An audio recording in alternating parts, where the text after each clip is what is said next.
They met a year ago. They battled to the final game.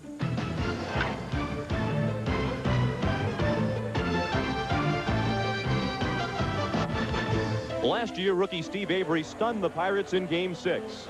His strength of arm combined with his strength of spirit silenced the Bucks.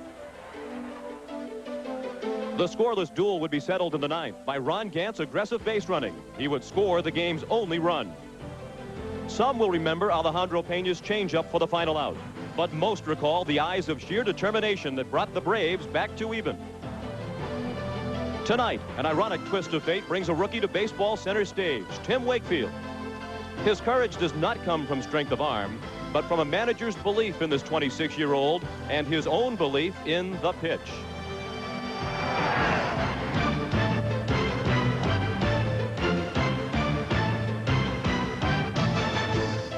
It is the magic of the knuckleball and a momentum swing that has the Pirates believing that they are poised to come back.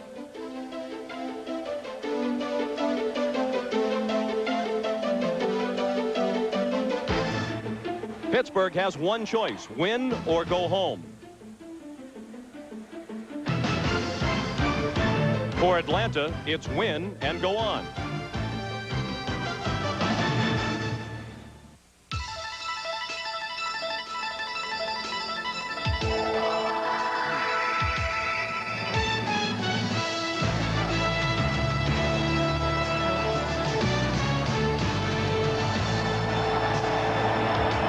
Tonight, the National League Championship Series returns to Fulton County Stadium in Atlanta, where the Braves host the Pirates in Game 6.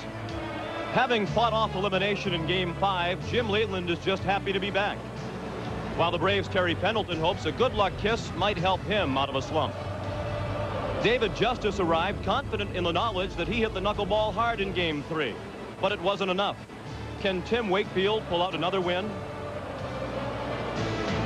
And can Tom Glavine silence those who say he doesn't win in the postseason? He'll have to deal with a rejuvenated Barry Bonds, who quieted his detractors in Game 5. The fans of Atlanta have never watched one of their teams win a world championship in a major sport. They arrive tonight knowing a Braves win will give Atlanta another shot at baseball's biggest prize.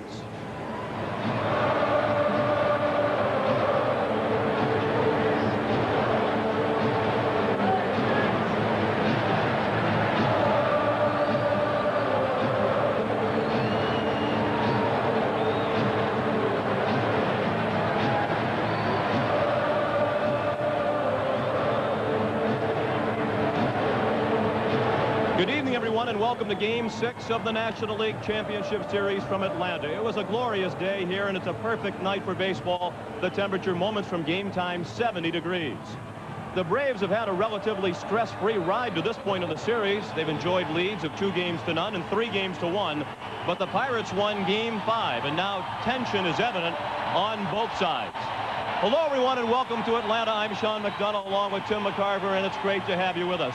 The Atlanta Braves have reason to be anxious because they know it's possible for the visiting team to go on the road in the last 2 games of the playoffs and win both of them. And you might think that last year was just one of those things. As a matter of fact, last year was not the exception but the rule, because in the last 10 postseason series that have gone the limit, 9 have been won by the team that won Game 6. Now that's how important tonight's game is.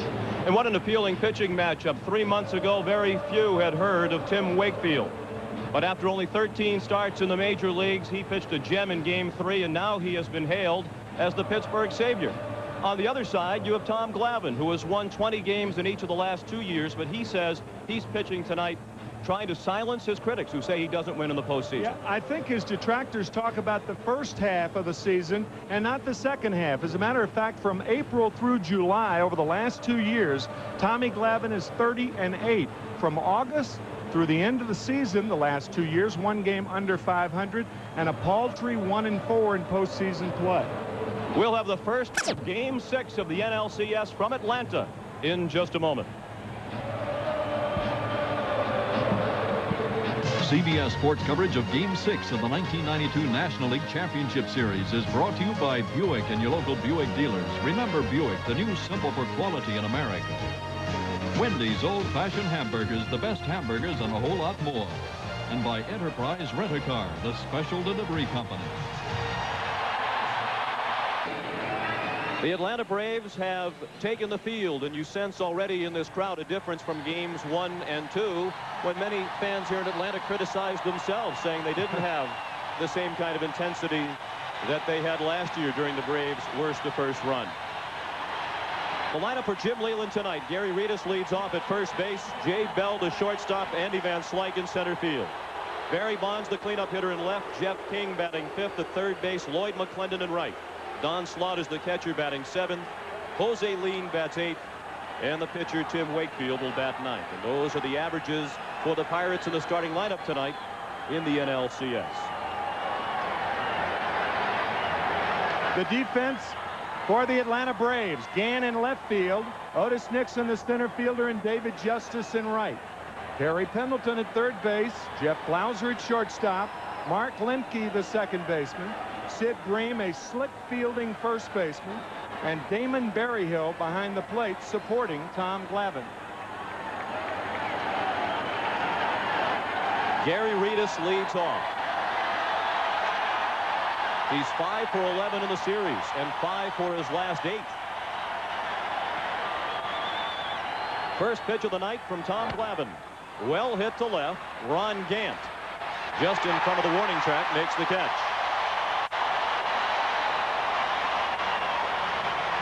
With the left-hander Tom Glavine on the mound tonight, Jim Leyland has his right-handed hitting platoon lineup out there, and that's been the more effective of his two lineups in this series. With Gary Reedus, Lloyd McClendon, and Don Slaught in the lineup. Glavine didn't pitch poorly in game 3, but he was overshadowed by the performance of the knuckleballer Tim Wakefield, and it's a rematch tonight in game 6. One strike into Jay Bell.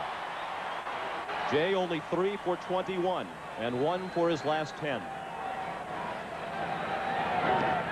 And he's hit by the pitch.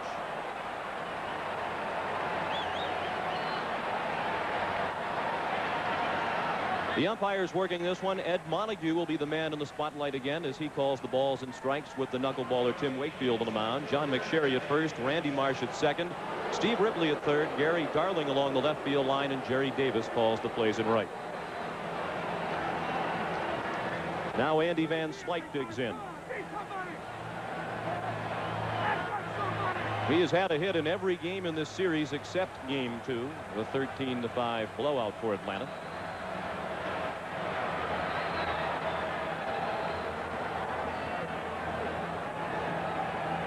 Just underway in the top of the first, no score.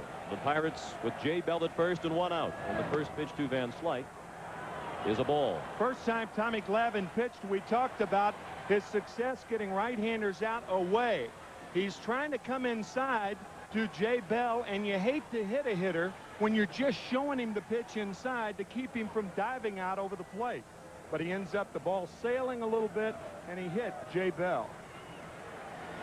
The Pirates have only 1 stolen base in this series. As Jim Leyland says, they are not a stolen base club, but they will hit and run when the opportunity is there again tonight. Barry Bonds has Pittsburgh's only stolen base. Bell has not attempted one. And the count on Van Slyke now 2 balls and no strikes. Yeah, the Braves have 5 stolen bases. They have not been caught. And Pittsburgh with only 1, and they've been caught 2 times. And the knock on Damon Berryhill was his throwing before this season started. But he has done very, very well handling the pitching and defending. Double play ball if they hurry. Lemke to Blauser. Green digs it. 4-6-3, and that ends the inning after half an inning. The Pirates nothing, and the Braves coming up. Realizes the importance of taking out a middle infielder on a double play ball. Watch his right knee get stuck, and he topples over. Normally, if he's trying to do that, that's one of those rolling body blocks, and the umpire at second base could call an automatic double play. But I don't think Jay got his feet out, his rear end down, and consequently got his right knee stuck in the ground. That's why he toppled over like that. The 26-year-old rookie knuckleballer Tim Wakefield, the pride of Melbourne, Florida, ready to face this lineup for Atlanta tonight. Otis Nixon leads off in center field. Jeff Blauser at short. Terry Pendleton at third. David Justice, the cleanup hitter, in right. Sid Bream at first. Ron Gant, the left fielder. The bottom third of the order, Damon Berryhill, Mark Lemke, and the pitcher Tom Glavine. And you're looking at what that lineup has done in this series. The defense for the Pirates, Bonds in left, Van Slyke in center, and McClendon in right. King at third, Bell at short, Lean at second, Gary Reedus at first, and Don Slott, who will have his hands full behind the plate using that oversized catcher's mitt. Otis Nixon takes the first knuckleball of the night outside for ball one.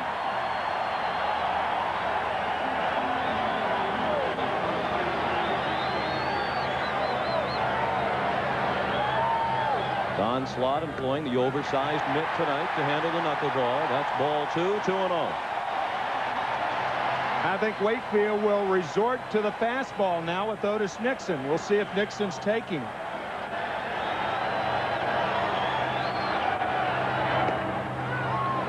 It was a fastball and a strike. Wakefield says when he's on, he'll throw the knuckleball 90% of the time. The reason he doesn't like to throw the fastball is that last one was clocked at 81 miles per hour. Now he's back even, 2 balls and 2 strikes. We'll also remember that the reason, one of them, that Jim Leyland did not start Tim Wakefield in game 2 here in Atlanta is he was worried about the rookie under pressure pitching in front of a hostile crowd. Well, that's where he is tonight. But back from 2-0 to get Nixon with the knuckleball.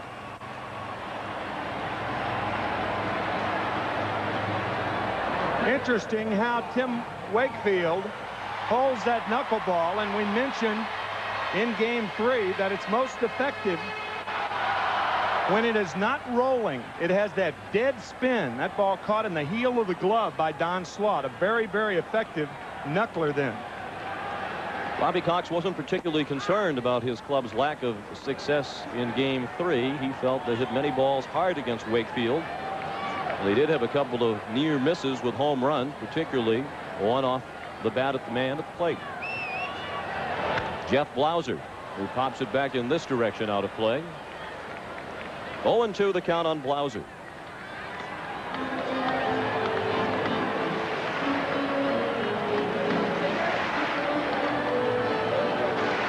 I had assumed that Tim Wakefield, like most knucklers, held the knuckleball on the seams of the ball, but as you see, he holds it in the horseshoe part of the ball.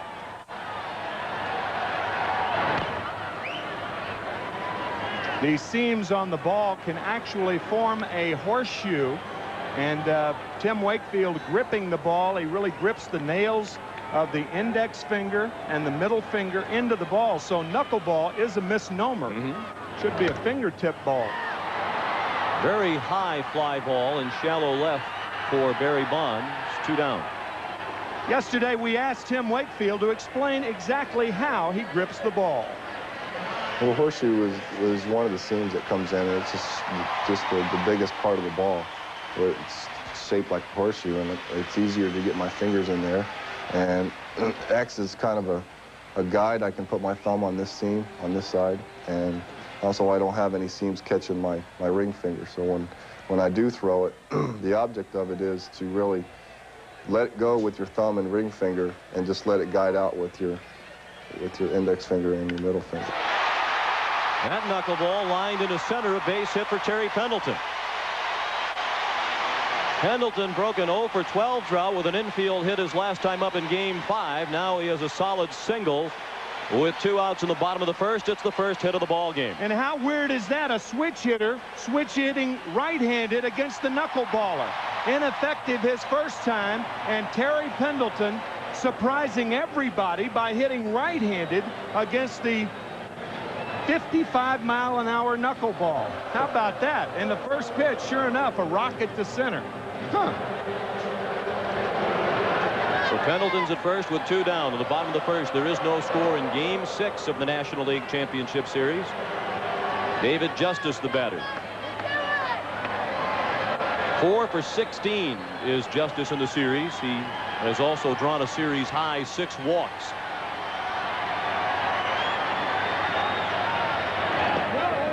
Boxed around by Slott, he can't find it, and Pendleton is around second. He'll try for third. The throw there, not in time.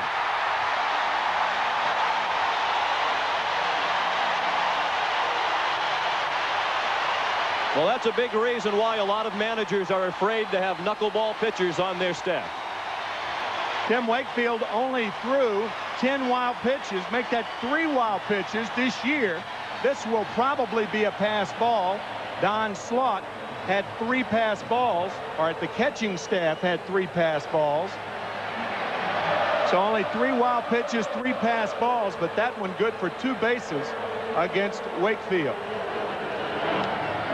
Justice, big swing and a foul tip. 1 ball and 2 strikes to count. Now the pressure really on Slaught, because obviously if you box one now, it's a run.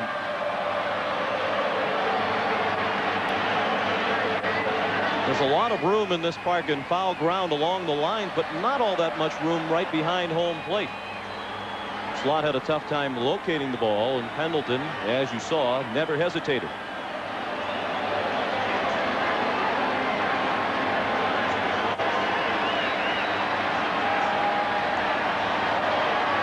The 1-2 pitch is high.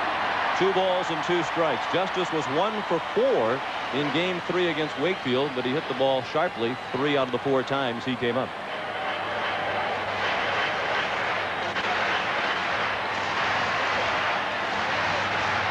No score. The Braves threaten in the bottom of the first. And Wakefield steps off. Pendleton was a long way from the third base bag. Well, that's because Jeff King, the third baseman's a long way from the bag. They're playing Justice with the shift. 3 infielders on the right side, and King has to play towards second. Pendleton getting off as far as King is.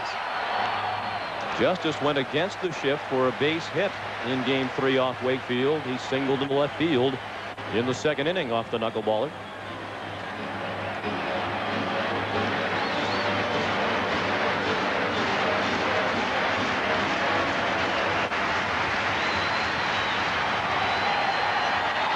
Now the 2-2 pitch. Inside and low. The count is full. Justice will be followed by Sid Bream.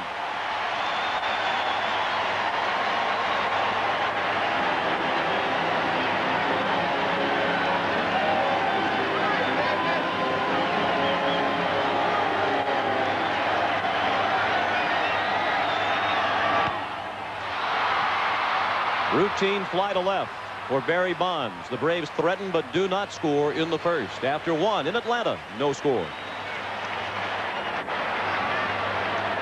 You may be wondering, as we were, why Terry Pendleton hit right-handed against Tim Wakefield. Well, he was hitting left-handed against Phil Niekro, the great knuckleballer, and he'll be in the Hall of Fame someday. He was frustrated as a left-handed batter, so he comes up against Tim Wakefield as a right-hander and slaps a liner to center. The only hit in this ball game. How about that? Old Nuxie brought into pitch batting practice for the Braves before the game tonight as they prepared for the knuckleball, and they also employed Bruce Del Canton, who was the Braves AAA pitching coach at Richmond. And a look to the Braves before the game tonight at 2 different knuckleballs. Barry Bonds looking at Tom Glavine, and quickly in the hole, 0-2.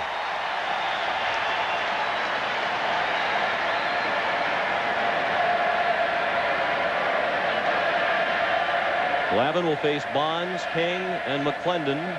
The middle third of the Pirate order in the 2nd. No score in the ball game. 1 ball and 2 strikes. Bonds might have broken out of his career-long postseason slump with his 2 for 5 performance in game 5. But as Jim Leland said before the game, 1 game does not necessarily mark the end of a struggle.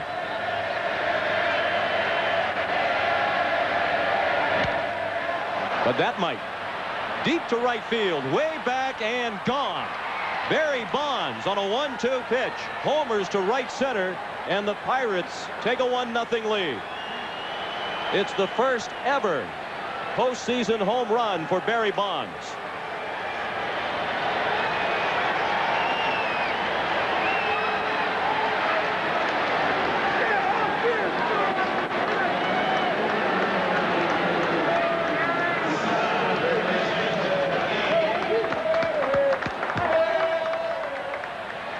A fastball inside, but not for long. And now it is almost eerily silent here at Atlanta Fulton County Stadium as Bonds continues to accept the congratulations of his mates. Glavine working to Jeff King. 1 ball and 1 strike to count. Bonds particularly conscious of that because the crowd was yelling Barry, Barry. That was a form of you could call it verbal abuse. It certainly was not playful, but you may remember the Boston Red Sox fans back in the 1986 series, the Mets and the Red Sox, the Darryl chant trying to get on Darryl Strawberry. King loops one into shallow left center, and that's a hit. So Jeff King picks up where he left off in Game 5. He was 3 for 4 in that ball game and 1 for 1 tonight. We mentioned at the outset, Tom Glavine yesterday at the press conference was very direct in addressing the criticism directed at him that he has not won in the postseason, only 1 in 4 lifetime in postseason play. And you wonder if the early deficit has those types of thoughts running through his head already. During the season, he gave up 6 home runs in 225 innings, and already in this postseason, he has given up 2 in a little over 7 innings. The other was to Don Slott in the 5th inning of Game 3 at Pittsburgh. Lloyd McClendon has provided the Bucs with a lot of offense in his limited playing time in this series. He's 5 for 8. Including a 3 for 3 Game 5 with 2 runs batted in. King at first and nobody out. The Pirates lead 1-0 on the leadoff home run by Barry Bonds here in the 2nd.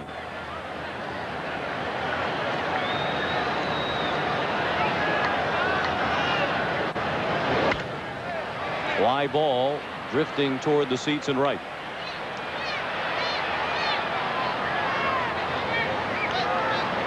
On Sunday night, when Barry Bonds doubled in the 2nd run of the game for the Pirates, on second base you could read his lips saying, "It's over, it's over."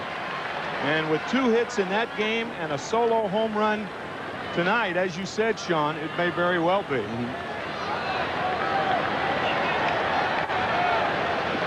0-2 on McClendon.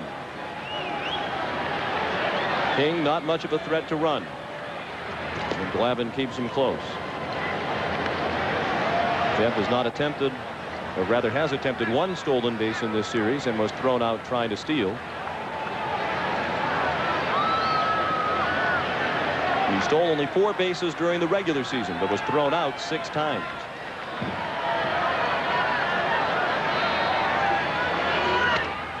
Little looper, that will fall in right field. King continues toward third. Justice with the throw. It's cut off. And the Pirates have first and third with nobody out, already leading 1-0. If you're the first base coach, you would hug a hitter because that was terrific hitting by Lloyd McClendon. 2 strikes on him, protecting the outside part of the plate. Watch where this pitch is. Oh, that's a fine piece of hitting by Lloyd McClendon. When a hitter is ahead in the count, he goes to the offense. When he's behind in the count, especially with 2 strikes, you protect the outside part of the plate. And McClendon did it very well in that at bat. He is 6 for 9 in the series now with 4 straight hits dating back to Game 5. McClendon at first, King at third, nobody out. 1-0 Pittsburgh in the 2nd. The batter is Don Slott, who homered off Glavine in Game 3. That's well hit toward the gap in right center and in for extra bases. King has scored. McClendon being waved in even with nobody out. Lemke's throw not in time. Berryhill couldn't get him, and McClendon scores to make it 3-0. Rich Donnelly, the third base coach, took a chance with nobody out and waving McClendon around, but the throw from Lemke was offline, and McClendon scored. It's 3-0. I think the reason that he did that, there was nobody out, right, but the bottom part of the order was coming up. Jim Leyland said he would never second-guess Rich Donnelly. Send him. He said because a lot of times with nobody out, you leave that runner at third base and nobody can get him in. So I guess that was Donnelly's thinking by sending McClendon with nobody out, and a good throw nails him. But the throw is up the third base line, and the swipe tag by Berryhill eludes the diving McClendon 3-0 Pittsburgh. Wow.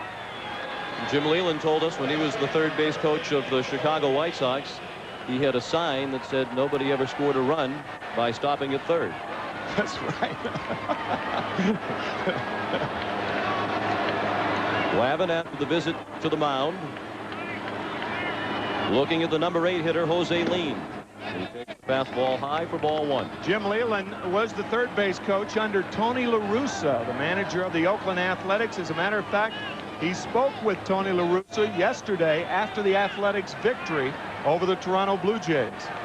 They're in identical situations, really. Blauser will try third. The throw gets by Pendleton.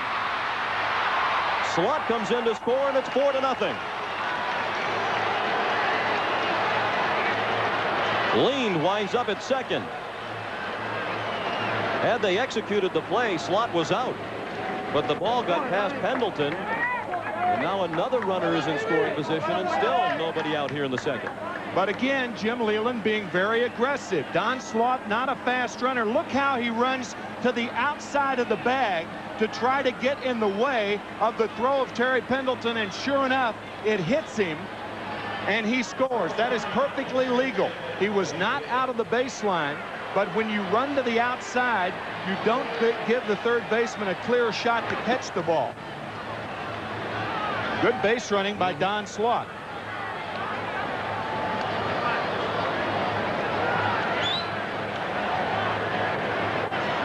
The scoring on the play, a fielder's choice. Charlie Liebrent warming up in the bullpen, and an error charged to the shortstop Blauser, allowing the run to score. Fielder's choice for Lean. Error 6. It's 4-0. And Glavine is looking in at the 6th batter of the second inning. The pitcher, Tim Wakefield, tried to bunt on the first pitch and fouled it off for strike 1.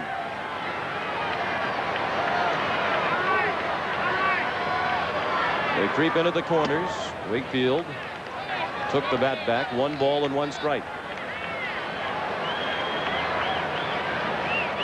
Despite the fact that he's a former minor league first baseman and the all-time home run leader in the history of Florida Tech, Wakefield didn't do much with the Lumber during the regular season, as you saw by the numbers on your screen.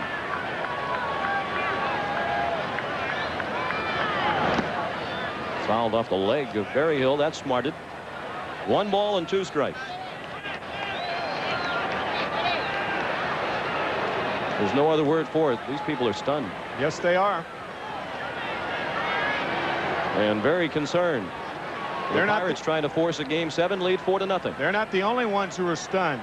Those guys in the white uniforms are also stunned.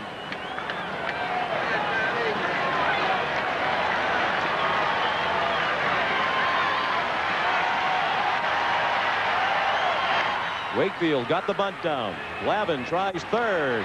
Safe at third.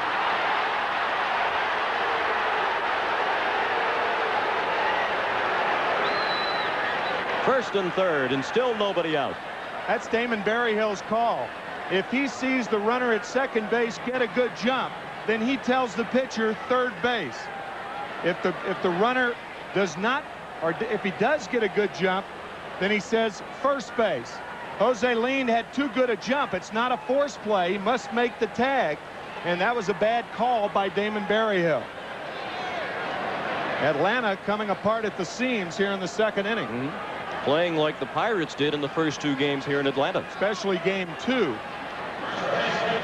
And you wonder if they are feeling the anxiety that we spoke of at the start of the telecast. It has been a relatively easy ride to this point in the series. They had 2 games to none and dominating the first 2.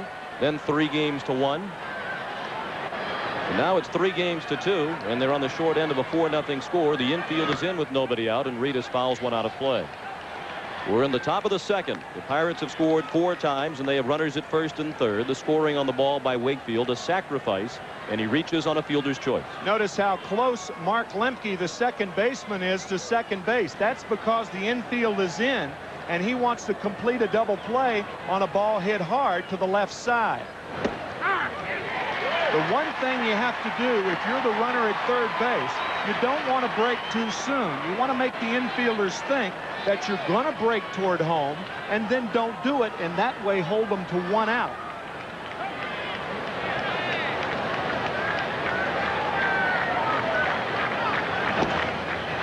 Outside a ball. 1-2 on Reedus, who lined to left on the first pitch of the ball game last inning. If you're the runner at third base in this situation and you take off and you're thrown out at home, then you have runners at first and second and 1 out. Pittsburgh does not want that situation. Little bleeder along the right field line. That falls in for a hit. Everything going the way of the Pirates as Lean is scored. Wakefield to third. It's a bloop double for Gary Reedus. He's 6 for 13 in the series. And now Tom Glavine is starting to hear some boos. But in fairness to the left-hander, this inning hasn't been all his fault.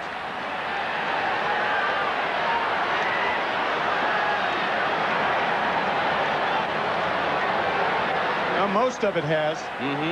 I mean, only the throw by the shortstop, Jeff Blauser, was the fault of the defense. Tom Glavine made the throw to third too late. Now, we said Berryhill may have called it, but it certainly was too late. But the Pirates have hit the ball hard. Now, the last one was a little flare, but for the most part, they've hit the ball hard this inning. It's an inning reminiscent of the first inning endured by Glavine in the All-Star game in July at San Diego.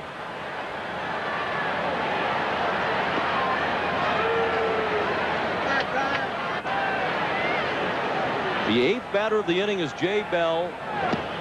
2 men in scoring position and still nobody out.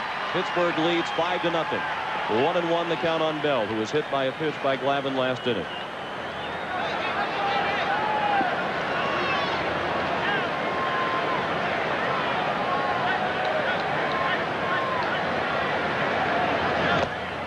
Foul tip into the middle of Berryhill. A ball and 2 strikes. And you'd have to think, Tim, that Tom Glavine is 1 hit away from being out of this ball game. I've thought that for the last 2 hitters. They do have Charlie Leibrandt ready in the bullpen. Still 1-2.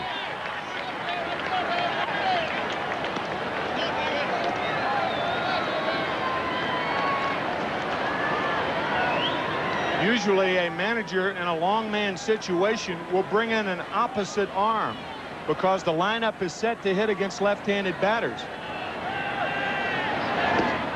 I'm a little surprised Leibrandt's warming up now as opposed to a guy like Marvin Freeman or Pete Smith, even though Pete Smith worked 3 2/3 innings on Sunday. When you bring the right-hander in, there's a possibility that Reedus McClendon at least could be changed and make Leland maybe make a move early when he doesn't want to.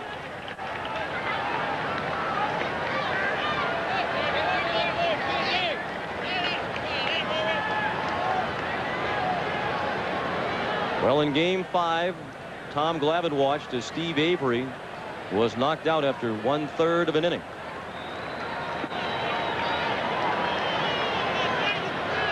He allowed 4 hits during that stint, or 4 runs rather, on 5 hits.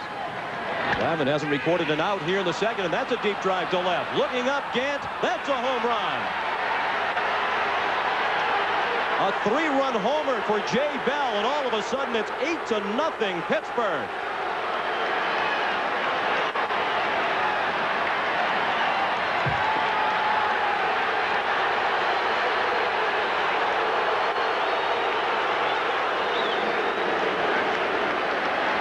Eight runs in an inning, the most ever allowed by a pitcher in League Championship Series play. The old record, 7 runs allowed by Jerry Royce of Los Angeles against St. Louis in 1985. And Bobby Cox heard boos as the fans here thought he was a little bit late in removing Tom Glavine. And many of the fans behind the dugout on their feet saluting what Glavine has done for this franchise, particularly over the last 2 years. 8-0 the score. Charlie Leibrandt, the new pitcher, when we come back.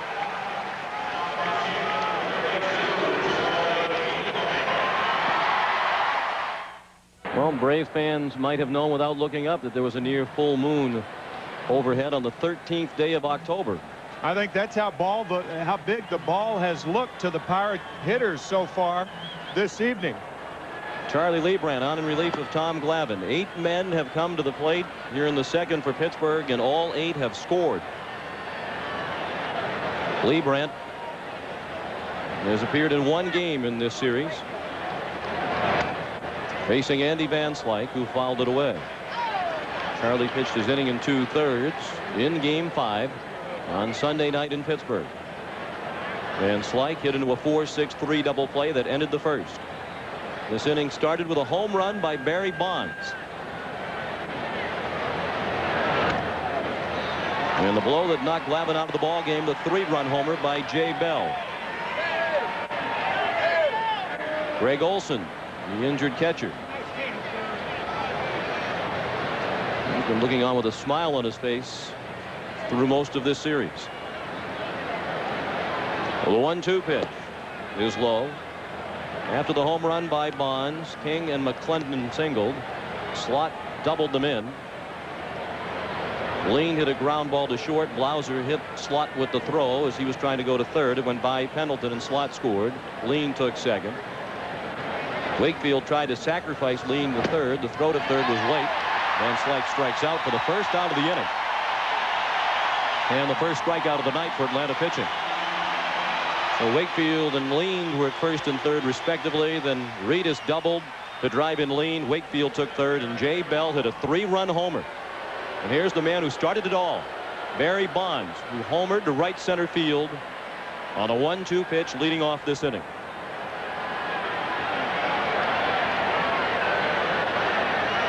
The 36-year-old Lee Brandt. This is outside with the breaking ball.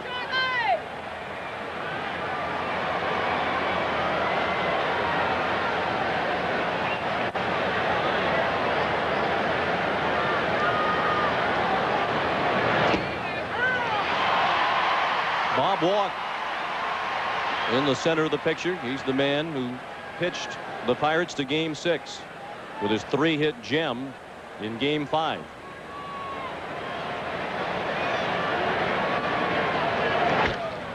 Base hit. 2 hits in the inning for Barry Bonds. He went 4 games with only 1 hit, but he had 2 hits in Game 5 and 2 already tonight. Bobby Cox watched his pitcher endure not only the worst inning ever suffered by a pitcher in League Championship Series play, but also the worst inning endured by a pitcher in any postseason inning, including the World Series. This is the home run off Tommy Glavine to lead it off, and this is the single back through the middle by Barry Bonds. 2 for 2 in this inning. Jeff King. He singled to left field and scored the second run of this inning. It's 8-0 Pittsburgh.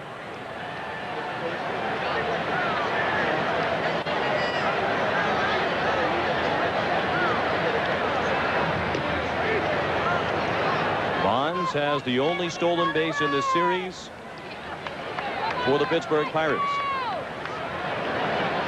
I saw one of the hooks that were so prevalent in Pittsburgh over the weekend. Marvin Freeman of the Braves asked, what were all those fans doing with those yellow question marks? A long run for Gant, but he's there. So is Nixon, but Gant makes the catch for the second out of the inning. I'll tell you, those hooks, those Pirate hooks have turned into question marks for the Atlanta Braves.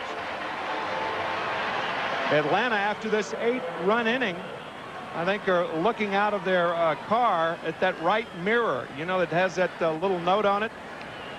Objects are closer than they appear. It's the Pittsburgh Pirates coming out on the right lane. Well, it was so easy for the Atlanta Braves in the first 2 games of this series.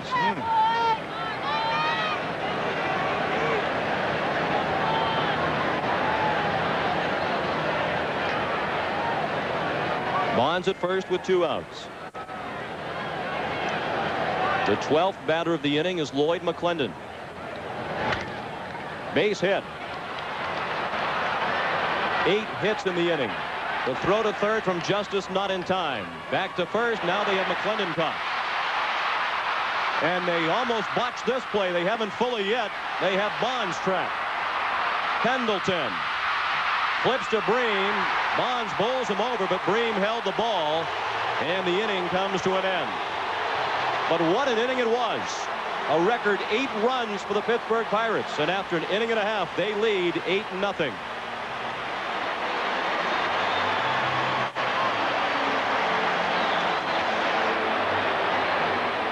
This is a big car. To reiterate, no pitcher in postseason play has ever given up 8 runs in an inning prior to tonight. That's what happened to Tom Glavine. Barry Bonds, the 6th player in league championship series history to have 2 hits in an inning. Lloyd McClendon became the 7th. Doug Drabek will be the starting pitcher in Game 7 if we have one. And right now, that looms as a distinct possibility.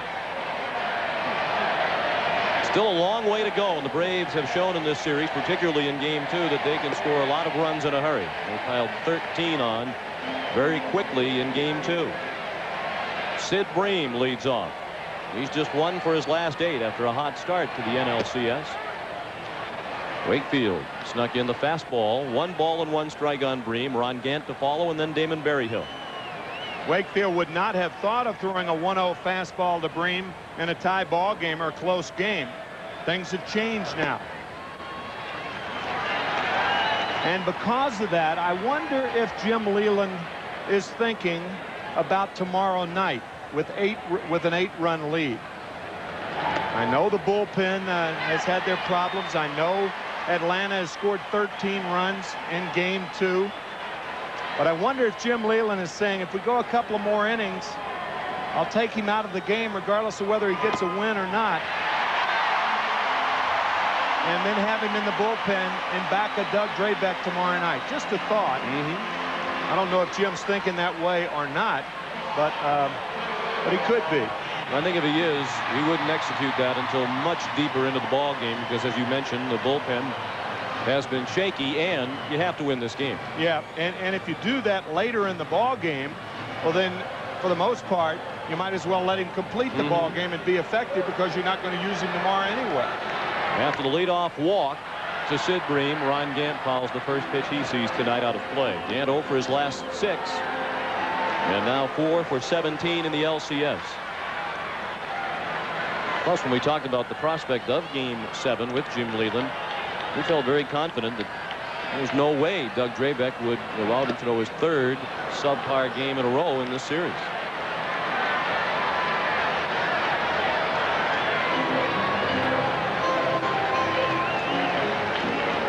There's Drabek. He and John Smoltz would pair up again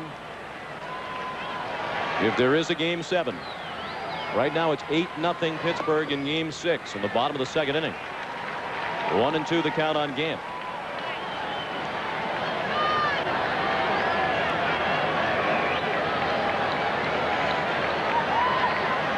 Gant way up in the front of the batter's box to combat the knuckleball.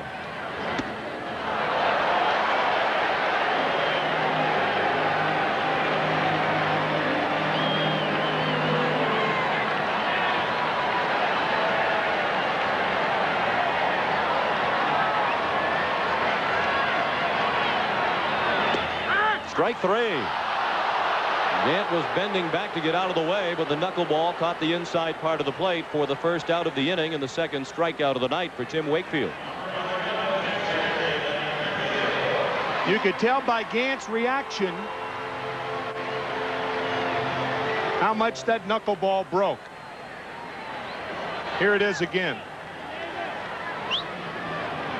Thought it was going to hit him, and it darted down and out at the last minute.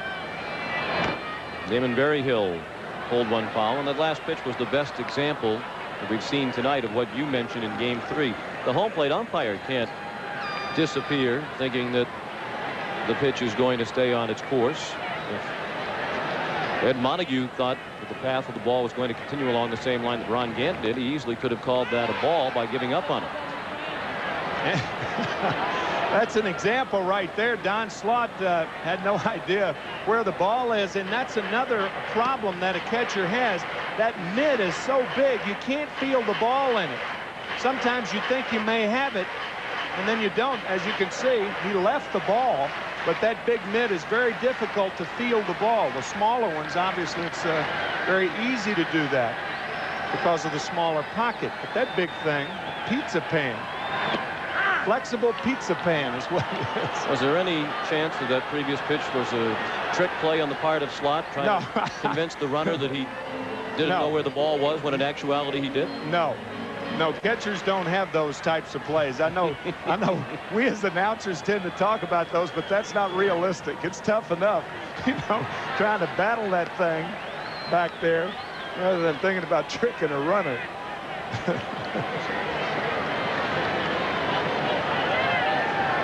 2-2 the count on Berryhill with Mark Lemke on deck.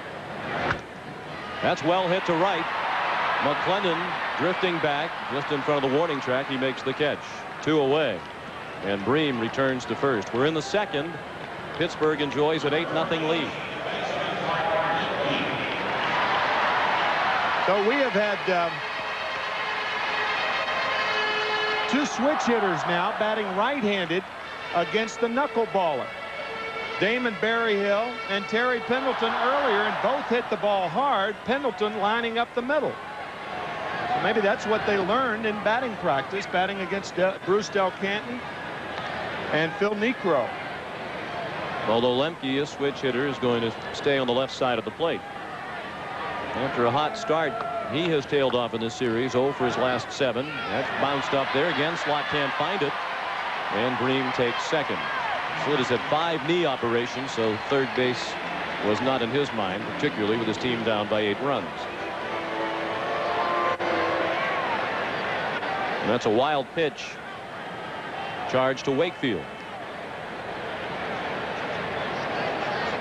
So there's a runner in scoring position now for Mark Lemke.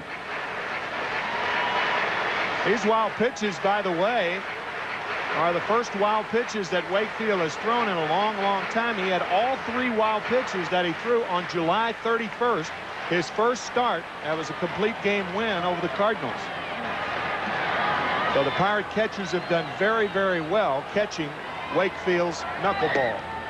It was really starting with that night that the Pirates and their fans had the feeling that Wakefield might be something special. He went the distance, allowed only 2 unearned runs, and struck out 10 in that debut against St. Louis.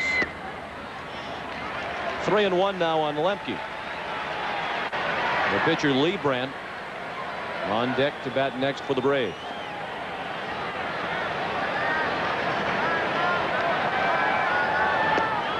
And that one stayed high for ball 4. 2 walks in the inning, first and second with 2 down. And it appears that Lee Brandt will hit for himself. There is action in the Atlanta bullpen.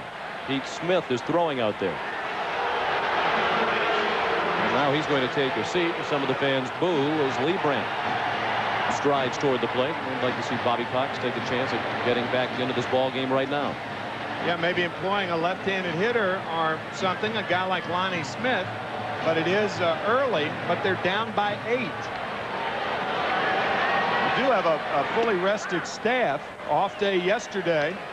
Lee Brandt working a little over an inning on Sunday night, and Pete Smith 3 2/3. But for the most part, the bullpen is rested. That might have been a chance to take one for the club if you're Charlie Lee Brandt. It's not going to get hurt. Not going to hurt to get hit by that knuckleball, you wouldn't think.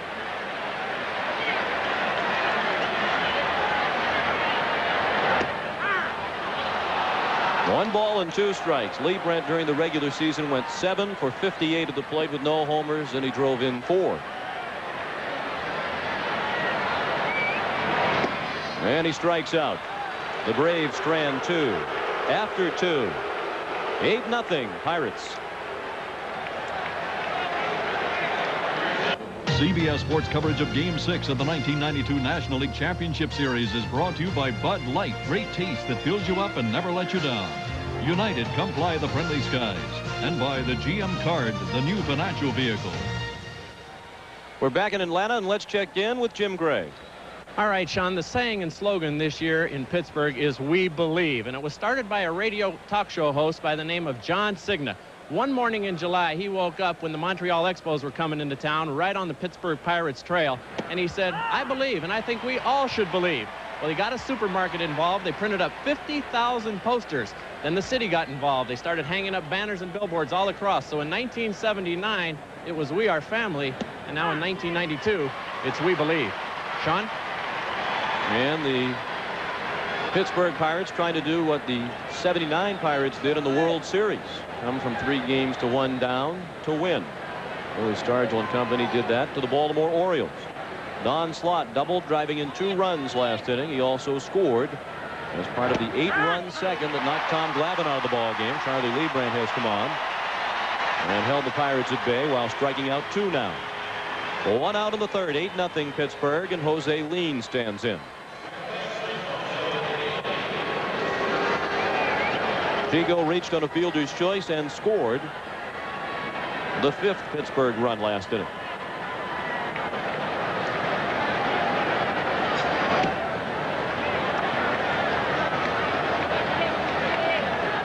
Leaned at the plate with Wakefield on deck.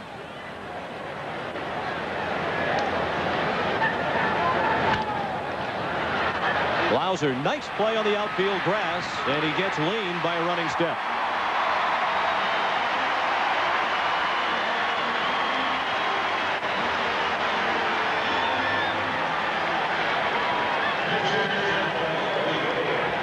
Bobby Cox telling us about Jeff Blauser's defense and about how important it has been to the Braves, especially the last couple of months. Fine play by Jeff Blauser. Hard to believe, but at one time he was considered a good hit, no field shortstop. Worked hard on his defense. Wakefield with the comebacker. Leibrandt throws him out. The Pirates go quickly in order, and we'll return to Atlanta Fulton County Stadium after this word from your local station. Our blimp tonight is Goodyear's Stars and Stripes from Pompano Beach, Florida. At the controls is Captain Jim Maloney from Vienna, Virginia. What a beautiful night to be up there. Just a perfect day in Atlanta. The high temperature today was 77 degrees. It was 70 at game time. Top of the order coming up for the Braves in the 3rd inning. Otis Nixon, Jeff Blauser, and Terry Pendleton. They faced Tim Wakefield. Otis got ahead in the count 2-0 his first time up, and then was thrown 3 straight strikes by Wakefield.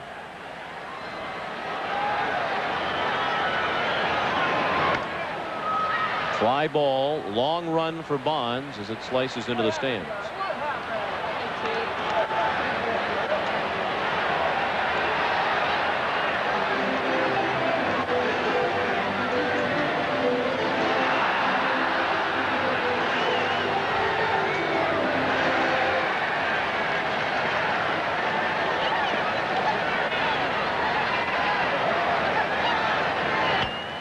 Slap to left.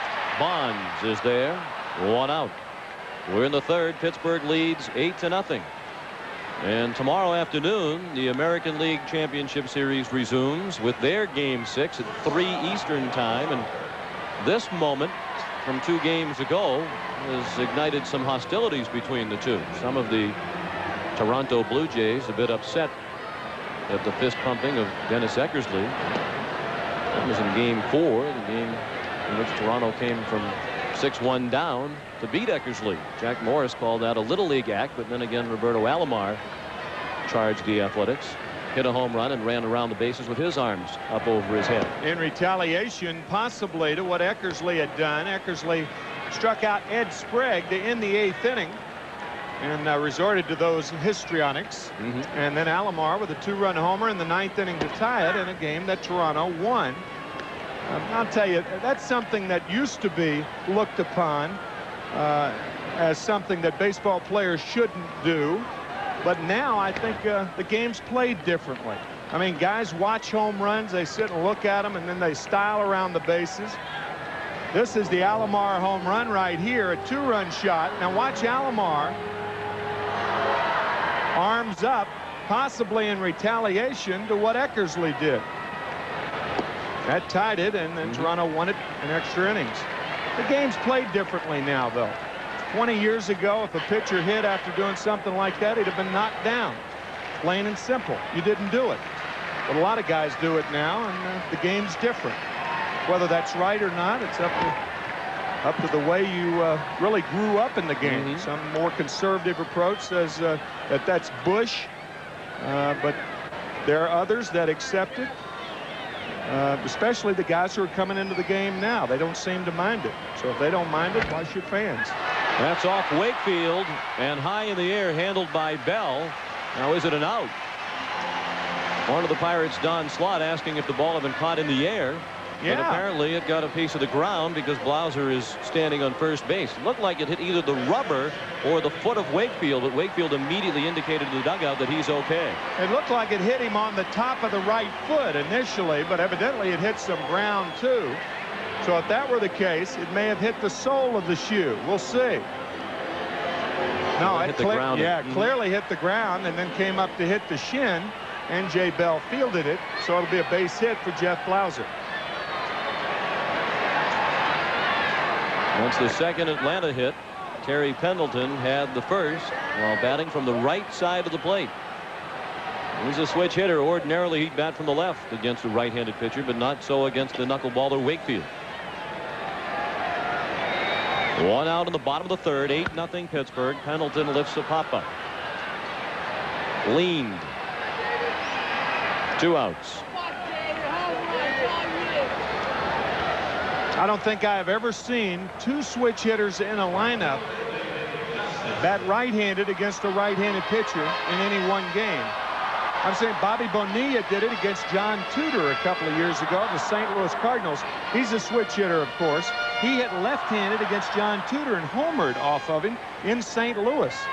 But 2 in one lineup, 2 switch hitters batting right-handed.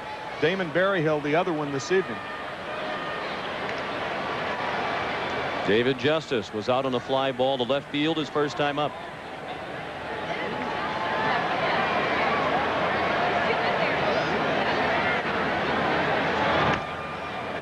Sliced out of play.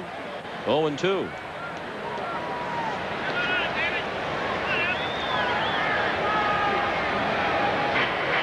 The game 8-0. That young fan diverting his attention to the souvenir program.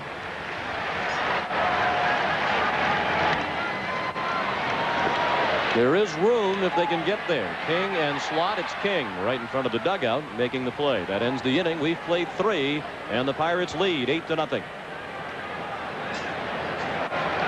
Game summary is sponsored by AT&T. Tom Glavine in the second inning allowed a league championship series record 8 runs in that inning. Started with a solo home run by Barry Bonds. He also had a single in the frame, and the 8-run inning capped by the 3-run round tripper by Jay Bell. The Pirates came into the game tonight having hit only 2 home runs in the first 5 games of this series. They hit 2 in 1 inning, and they're batting with an 8-0 lead in the top of the 4th against reliever Charlie Leibrandt, who has pitched 2 innings of shutout relief. Gary Reedus doubled to drive in a run. He scored in the second. One note from baseball today: the Seattle Mariners have fired manager Jim Plummer after 1 year as skipper of the Mariners. His coaching staff was fired as well. Bill Plummer fired today by general manager Woody Woodward as manager of the Seattle Mariners.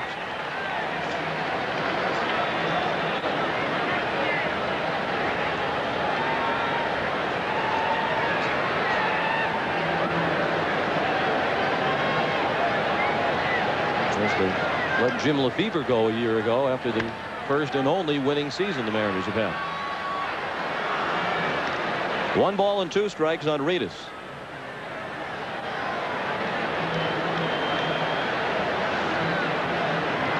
Jay Bell to follow, and then Andy Van Slyke.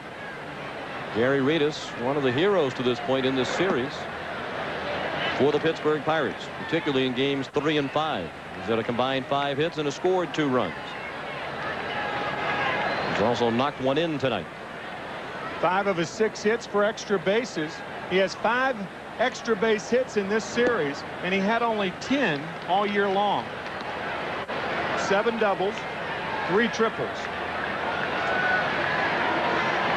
Well, he's done an excellent job defensively at first base. He is ordinarily an outfielder. He says, I just try not to embarrass myself at first base, but he's done much better than that. He's the oldest member of the Pirates at 35.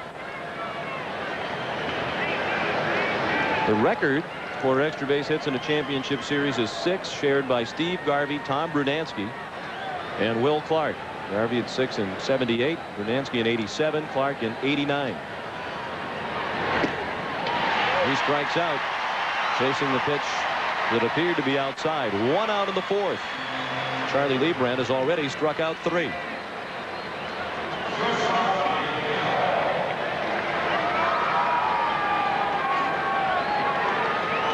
Jay Bell was hit by a pitch by Tom Glavine in the 1st. Then he knocked Glavine out of the ball game with a 3-run homer in the 2nd.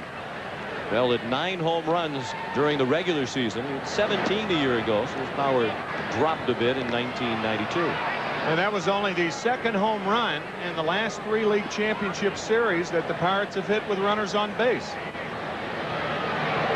They have 10 over that period, but 8 have been solo shots.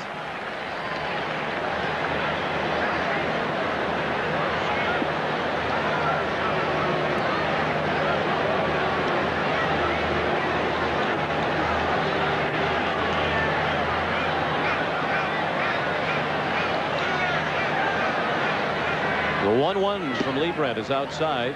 Jim Gray mentioned the "We Believe" slogan that came to be the motto for the Pittsburgh Pirates this year, and that was reinforced when they returned home after the 2 disastrous games here in Atlanta. They were almost buried in a blizzard of banners and cards that arrived from school children throughout the Pittsburgh area. They were all over the walls leading from the clubhouse to the playing field. We have some excerpts from some of those cards that you see on the walls. Some of them, as you might imagine, coming from the youngsters, are very entertaining. Classic. A young lady named Kristen wrote to Gary Reedus, "I know you live in Huntington Woods and you moved." That was the inspiring, entire isn't it? That's right. Bell down to 3rd, and Pendleton throws him out. A young lady named Dina wrote, "Dear Andy Van Slyke, hi, how are you? I am fine. I bet you never knew this. I go to your pool."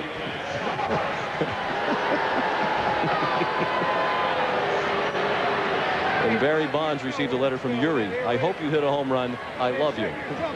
And Yuri loves Barry even more tonight after the home run that started the 2nd. Here's Andy. Then you'll say hello to Dina the next time he's out at the pool. Children have a way of getting to the point, right?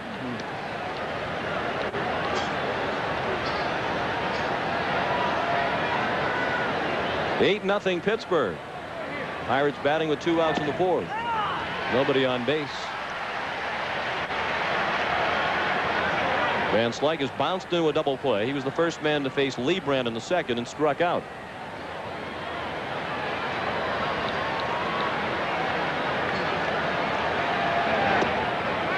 A little bit low and away. Of course, it's also a big political night here in Atlanta. The vice presidential debates held earlier this evening just a few miles away on the campus of Georgia Tech.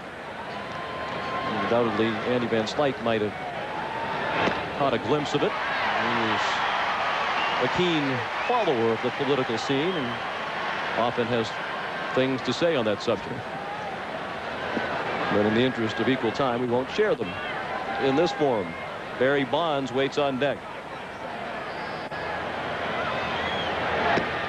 One political figure who is here tonight is the former president of the United States, Jimmy Carter, watching from the Braves box alongside Senator Sam Nunn on the right of your screen and Braves owner Ted Turner. I spoke with Louis Grizzard, who is a columnist with the Atlanta Constitution, before the game, and he said he was going to do a writer's version of Deion Sanders tonight. He was going to go to the debate and then come to the ballpark. But does he have a shoe contract?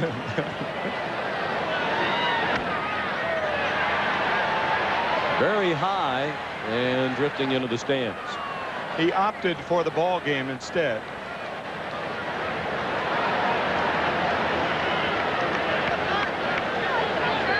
It was Louis Grizzard that wrote, by the way, that Atlanta going to the World Series last year was about as unlikely as Argentina winning the Falklands War several years ago.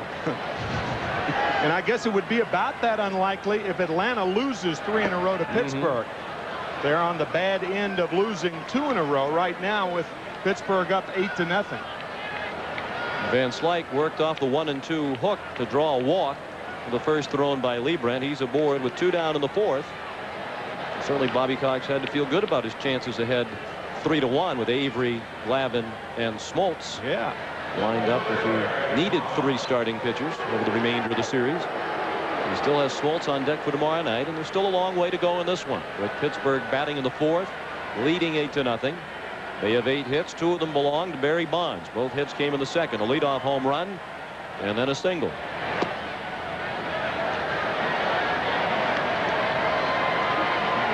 One ball on Bonds, who came very close to being a member of the Atlanta Braves this year. These 2 teams had serious trade talks in spring training involving Barry Bonds. Matter of fact, when we were here in the middle of the season, I asked John Schuerholz how close that was to becoming a reality. He said, we thought we had a deal done. And I said, well, why didn't it happen? He said, you'd have to ask Ted Simmons that. Simmons, the general manager of the Pirates. Bobby Cox acknowledged before the game today that indeed there were very serious discussions between the 2. 2 of the players are thought to be involved. David Justice, the right fielder, and Kent Merker, the left-hander, in the bullpen. Because if the Pirates can't sign him, they will lose Barry Bonds and get nothing in return. Nada. Bonds walks on 4 pitches. After retiring the first 2 with ease here in the 4th, Leibrandt has walked Van Slyke and Bonds back-to-back, and now he'll have to deal with Jeff King. There is National League President Bill White. He will be retiring next March. And we understand that once Bill retires as National League President, after serving 1 term, he will be going down to Annapolis to his boat and be fixing up the teak wood down there. And he does a lot of fishing. Bill White, a 4-year term as National League President. Both he and American League President Dr. Bobby Brown have expressed their intention to depart. 1 ball on Jeff King. So suddenly Leibrandt cannot find the strike zone. Pittsburgh with runners in scoring position, 3 for 25 in the first 4 games. Now a combined 10 for 17 in the last 2 ball games. I think with the firing of Fay Vincent as commissioner, the more powers given to the league presidents came too late as far as Bill White is concerned. I think that was one of the things that stuck in his craw, is that he didn't have enough power. The umpiring situation a couple of years ago that he was very, very upset about, disciplining of Joe West. Commissioner Vincent intervened. He was livid, Bill White that is, at that intervention. And that was one of the things, one of a number of things that has driven him into retirement. He said he didn't have the authority, and he's retiring. Well, in many ways, the position of league president is largely ceremonial. Right. And a lot of really important responsibilities for the league president, and I think for an accomplished man like Bill White or Dr. Bobby Brown, that can be frustrating. From what the owners say, however, in the future there will be more power given to league presidents, and as we said, that happened after the firing of Fay Vincent. More to the presidents, less to the commissioner. King to right, Justice there. The Pirates strand 2. We've played 3.5 in Game 6. The Pirates trying to force a Game 7, lead by 8.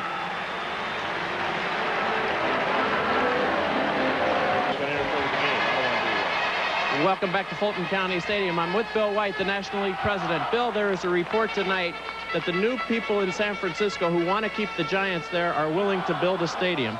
What will you do about that situation, and how does the Tampa San Francisco situation right now stand? Well, we'll look at both groups. We have a group in Tampa, the Namoli group. We have a group in San Francisco, the McGowan group. And we'll look at both of them. The executive council will look at both bids and decide where baseball wants to go. Well, obviously, you would rather keep a team in the city where it presently is.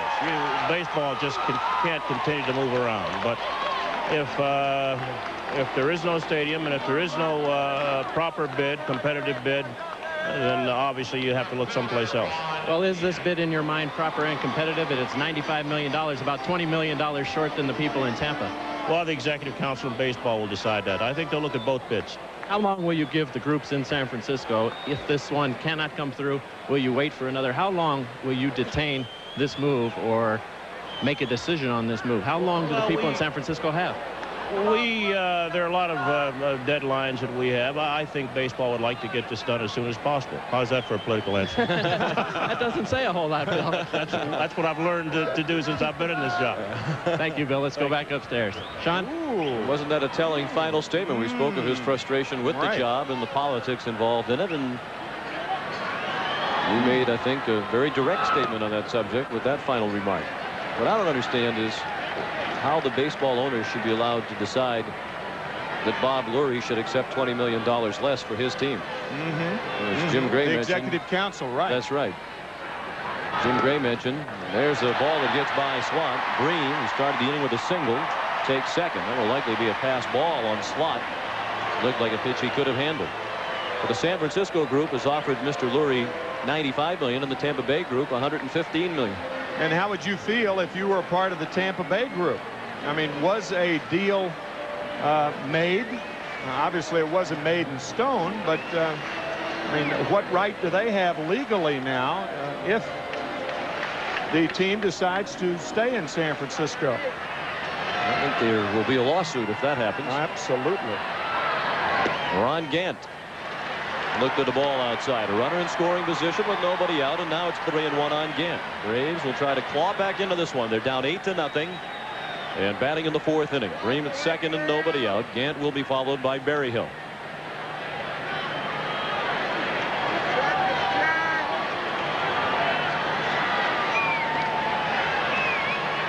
Wakefield has allowed 3 hits, and now he has issued another walk, the 3rd that he has thrown.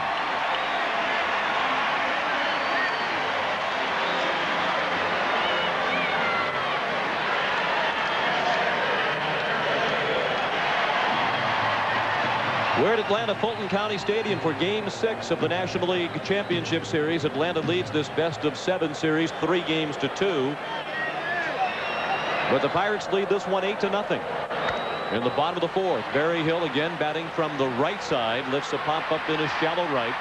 McClendon in the catch, 1 out.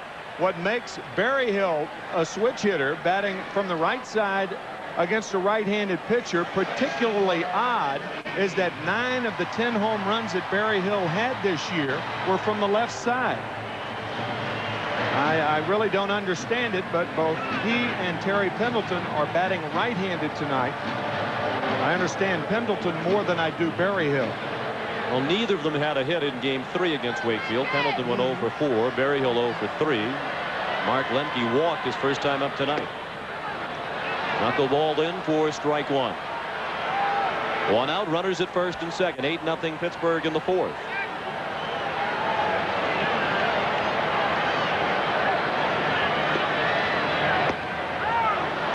The pitcher scheduled to bat next, but Lonnie Smith has moved into the on-deck circle to pinch hit. Marvin Freeman is warming up, and if Smith does indeed bat for Lee Brandt, Freeman will be the new pitcher. Lemke out on strikes. That's the second out of the inning and the 4th strikeout of the night for Tim Wakefield. Boy, did that knuckleball dance down.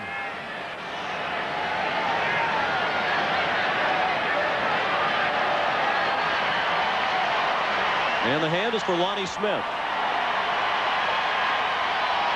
Nicknamed stretch drive by manager Bobby Cox for his performances in the clutch, both in the regular season and postseason. One thing Bobby Cox told us was that Lonnie Smith was the man. Now, and you know he is. He's their best pinch hitter. But here the Braves are trailing 8-0 in the 4th inning with 2 on and 1 out. I guess Bobby's thinking on this is that he may not get another chance to use Lonnie Smith with men on base. So pinch hit him now. And he delivers a base hit to right field. Bream is being waved around. The throw goes to third. And the Braves are on the board. It's 8-1. So Lonnie Smith is 2 for 5 in this series now as a pinch hitter. That's his first RBI of this NLCS. And the lead is cut to 7 with 2 men on and 2 outs.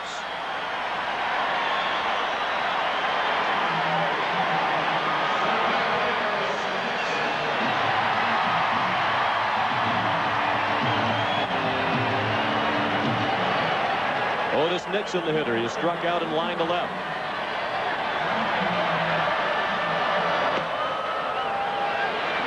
One strike on Nixon.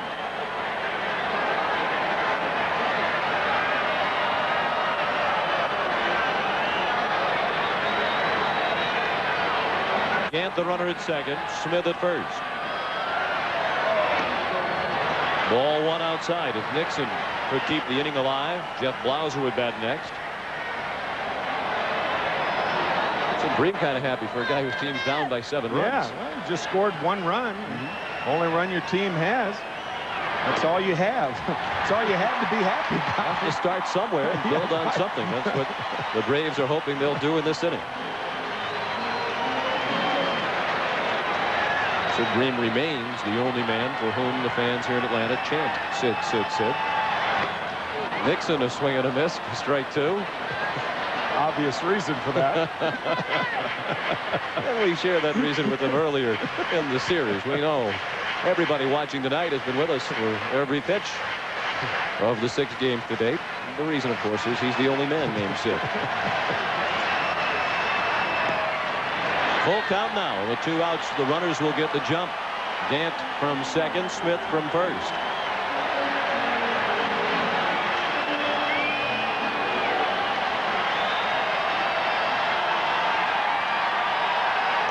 And that's ball 4, and they're loaded up for Jeff Blauser.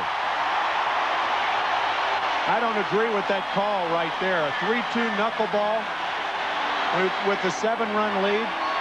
Otis Nixon is not a power hitter. He had 2 home runs this year from the left side. Tim Wakefield, he'll probably throw anything Slaught puts down there, but I think a fastball was the pitch there, not the knuckler.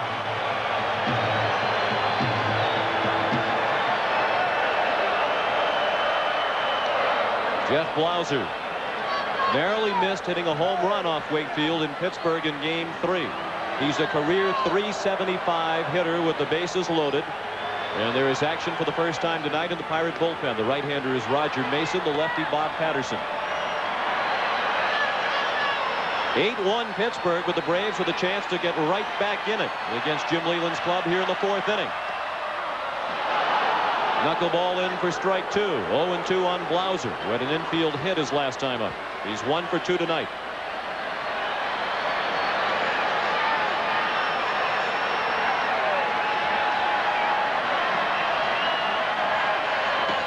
Check swing and a ball outside. Jim Leyland will tell you that he does not know how to manage a knuckleball. Before Tim Wakefield came up this year, he had never seen him throw a knuckleball. Obviously very impressed with his confidence, his poise, but more impressed with his knuckleball. A pop-up. Jay Bell makes the catch, and the Braves settle for 1 run in the 4th inning off Wakefield. After 4, 8-1 Pittsburgh. McCarver has occasionally referred to Tim Wakefield as Bill Wakefield, the name of a former Tim McCarver teammate. Yesterday we asked Tim Wakefield, did you ever think about changing your name to Bill Wakefield? No, not at all. You know, I heard that came in the clubhouse. The guys were giving me a hard time. Tim McCarver just called you Bill. And I said, how could he get Tim wrong? It's his own first name. So, you know, stuff like that happens. I think he has a point. Yes, he does. I thought it was great when we were walking into the ballpark on Thursday, the off day in Pittsburgh, and Tim Wakefield was walking into the stadium at the same time. He waved to you and said, hey, Bill McCarver. Hi, Bill. How are you? I'm sure Bill Wakefield's proud of Tim Wakefield. Did a terrific job in Game 3, and he has his team ahead 8-1 with a lot of help from his mates tonight. His mates batting in the 5th inning. Lloyd McClendon had 2 hits in that 8-run second inning. He's facing reliever Marvin Freeman. Freeman, the 6'6" right-hander, making his 3rd appearance of this NLCS.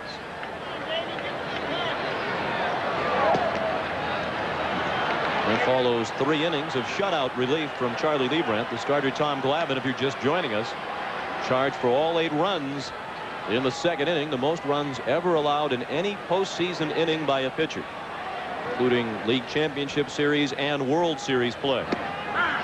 Freeman in with a fastball for his first strike. 3-1 on McClendon. And that's very understandable, because normally pitchers wouldn't be allowed to remain in the game if they gave up that many runs. And that's ball 4. So McClendon is on for the 3rd time. Let's look back at the headlines from the first 5 games of this series. In Game 1, it was John Smoltz coming out smoking, particularly early. Sid Bream paced the offense. In Game 2, Mark Lemke made it 5 hits over the first 2 games in the 13-5 win, highlighted by Ron Gant's grand slam. And Atlanta had a 2-0 lead. With another ball, Freeman visited by Damon Berryhill. The Pirates returned home and got their wake-up call from Tim Wakefield, who threw a complete Game 5 hitter. Gary Reedus had 3 hits and scored the game-winning run.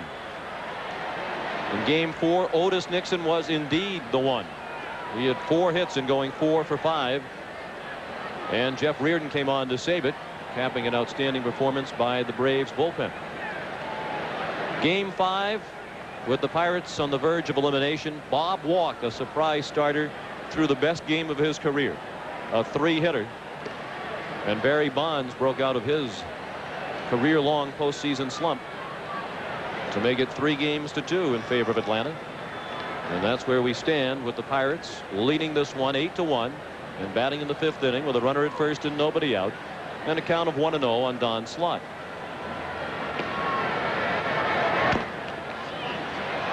Slott doubled to drive in 2 runs in the second. He scored as well. He struck out looking against Liebrandt in the 3rd. Don hammering that sinker from Marvin Freeman off his left foot. Catchers take enough abuse behind the plate without having to undergo further damage when they hammer one off the foot.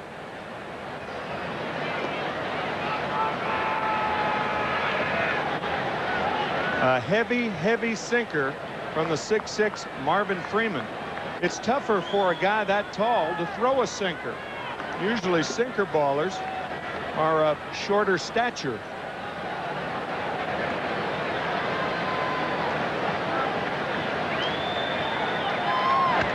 Fastball fouled back in our direction as Tim takes cover. 1 ball and 2 strikes.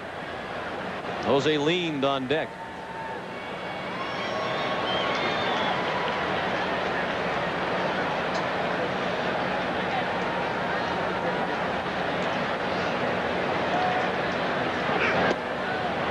And again tonight, Tim, it's the right-handed hitting platoon lineup of Jim Leland that has come up big. He's had much more production from this right-handed punch. These fellas don't play when the opponents start a right-handed pitcher, as the Braves will tomorrow night if there's a Game 7.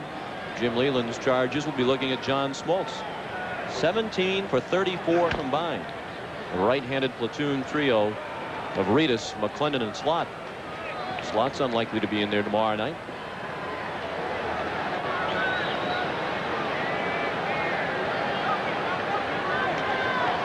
Right-handers neutralized because of John Smoltz, a right-handed pitcher, of course. The one thing, by carrying that game into tomorrow night, the Braves will lose John Smoltz as their starter of the World Series if they win it. That is provided this game is over here, and we still have half the game to play, but the Braves trail by 7.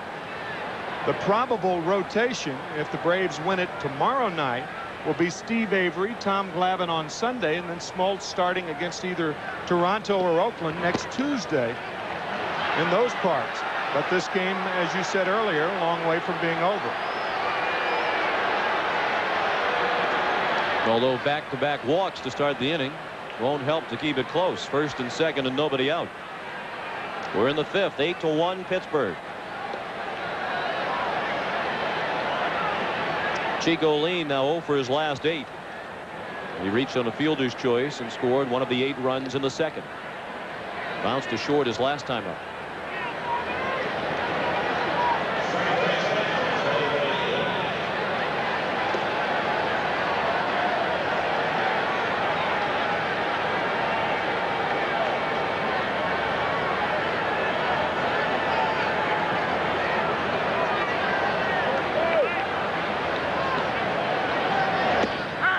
Tim, there is action in the Pittsburgh bullpen. Yeah, what do you suppose that's all about? it's an interesting thing as you see Danny Jackson and Randy Tomlin warming. And remember earlier we asked the question if Jim Leland was thinking maybe about pulling Bill Wakefield with as big a lead as they had, and possibly, did I say Bill again? I did. See, you keep telling me that on camera. Put it back in your mind. Put it back. I've got my note up here saying "Say Tim" tonight. Well, that's not quite what it says. Can I hold it up for the public so they can see? I'm not sure. Sure you can. The note certainly says it's appropriate. Mm-hmm. I think it's more appropriate to talk about Tim Wakefield right now. Tim or Bill. Oh, Tim. It is Tim. Yes, There's it is Tim Cam. Yes. 0-2 the count on Lean. Yeah, there are some things that are never sacred in the broadcasting That's booth. right. Here's the note that Tim McCarver wrote himself. Tim Wakefield, dummy. Want me to tape it right over the monitor? Shouldn't be that hard a name for you to remember. There's a base hit. Lean down into the corner with it. That will score at least one. Now Gant stumbles on the track. Slot is being waved in. The relay throw, not in time. It's 10-1 Pittsburgh. Chico Lean ends an 0 for 8 drought with a double into the left field corner.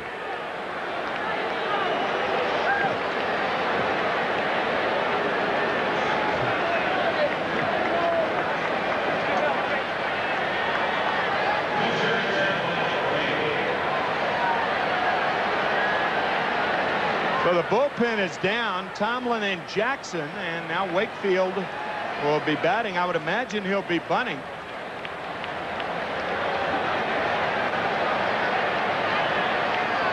With lead at second and nobody out.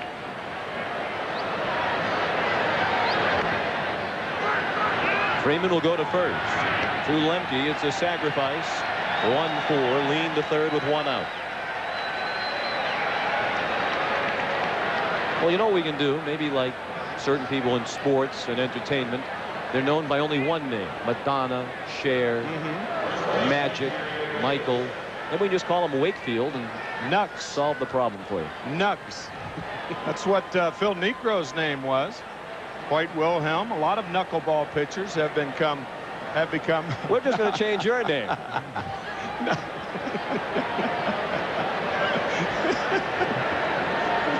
That was Buzz Hannon sitting behind us, by the way, our stage manager.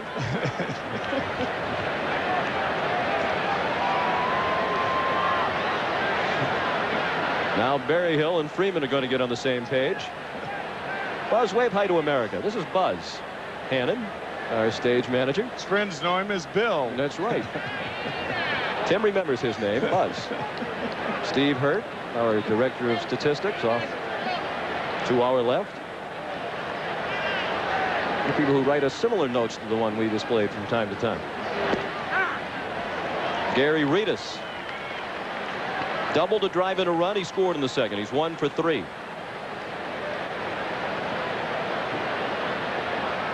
And you wonder, with as well as he has performed, again, if there is a Game 7 tomorrow night, if Jim Leyland would consider going away from the strict platoon and keep one or two of these hot right-handed bats in the lineup against Smoltz.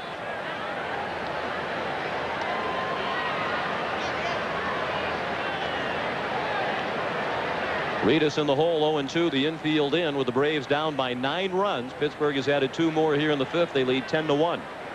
Neither manager has employed that particular type of offensive strategy yet. But Pittsburgh right-handed hitters are so hot to wonder if Jim Leyland's thinking that about tomorrow night. Whoa. Now you are the one that moved. Yes, that I time. did. Got you up, huh? See what happens when that ball comes at you? Lacking any assistance from Bill McCarver, I decided to head for safer ground.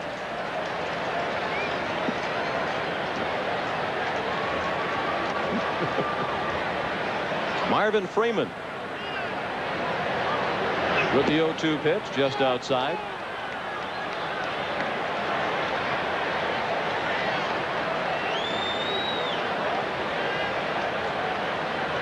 There is action in the Atlanta bullpen. Kent Merker is throwing out there, the left-hander. Base hit through the drawn-in infield. It's 11-1. Reedus 2 for 4 again tonight. He is 7 for 15 in the series. Leaned home from third. 3 runs off Freeman here in the 5th inning. I wonder if Jim Leyland was going to school on that at bat against a right-handed pitcher. If Reedus does start tomorrow night, he will be starting against the right-hander John Smoltz. And, we'll be interested in going to Leyland tomorrow. We visit with him a half an hour before every game and asking him several questions along those lines.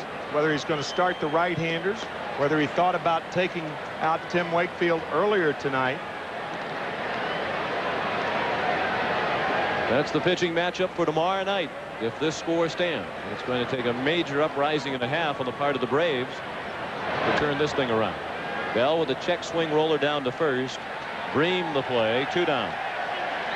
And Reedus moves into scoring position.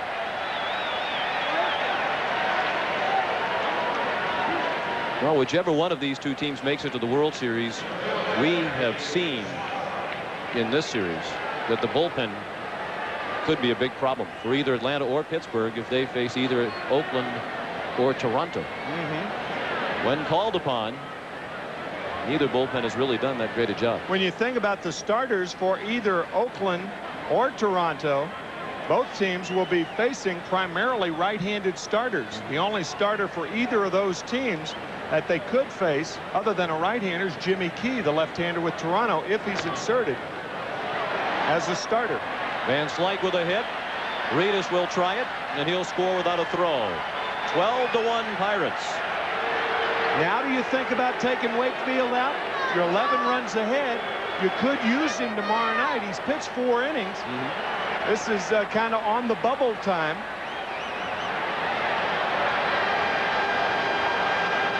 Well, Jim Leyland was asked after he pitched so well in Game 3, would he consider bringing Wakefield back in Game 5 with only 1 day's rest? He said, no, I really don't want to do that. I don't want to jeopardize the young man with only 1 day's rest. You got the sense Wakefield felt he could do it. Jim Leyland tells the story after the win in Game 3, coming into the park for Game 4. He was signing autographs for fans who were slapping him on the back for the win the previous night. And after he signed all the autographs, one fellow said to him, how come you're not using Wakefield tomorrow night? Yeah, he waited until he signed the autographs, and then he said that. That's right. Then he second guessed. And a mock cheer goes up for Freeman as Gant makes the catch. Halfway through the ball game, the Pirates lead 12-1. Bill McCarver and I will be back in just a moment. Bob McDonough along with Bill McCarver and Tom Gray here at Atlanta Fulton County Stadium, where the Pirates lead 12-1. as we go to the bottom of the 5th, and the inning started by Terry Pendleton's base hit. Again, batting right-handed, as he has all 3 times up tonight against Wakefield, and it's worked for him. He's 2 for 3 after an 0 for 4 against the knuckleballer in Game 3.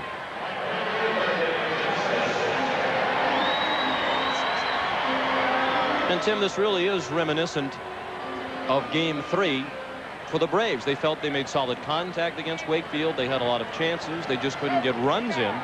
They've already left 7 men on through the first 4 innings, and they've hit some balls sharply, including that one, but it's foul, says John McSherry. It's a big difference hitting balls sharply in a 3-2 game compared to a game where you're down 8-0 in the 2nd inning. You still try to get your at-bats. You still try to hit balls hard, but it's now a 12-1 ball game. It's like a monumental comeback by Atlanta to overcome an 11-run deficit. David Justice 0 for 2 tonight, up there with a count of 1 ball and 1 strike.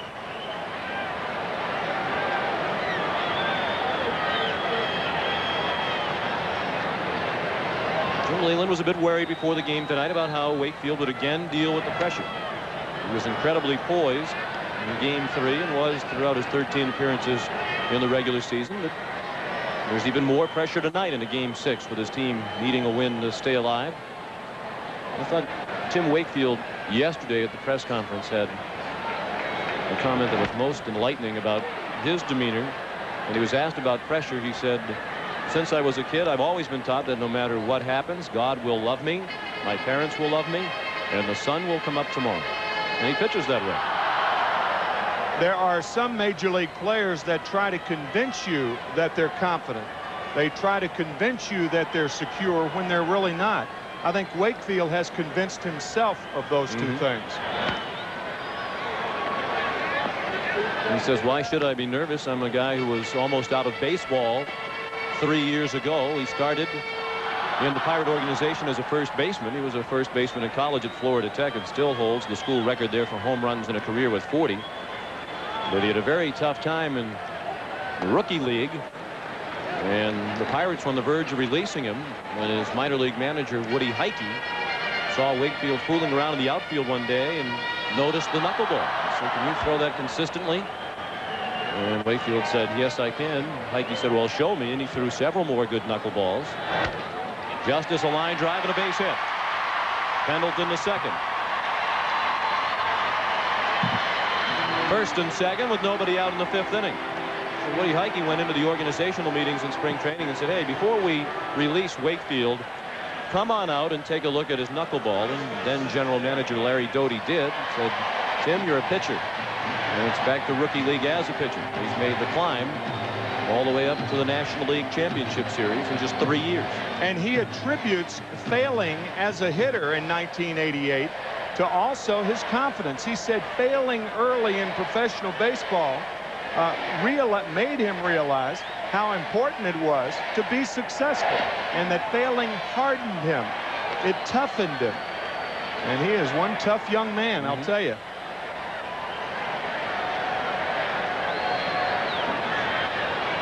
Pendleton at second, Justice at first for Sid Bream. Bream has been on twice tonight. He walked in the second and singled and scored the only Atlanta run in the 4th inning. Pirates leading 12-1 as the Braves bat in the 5th.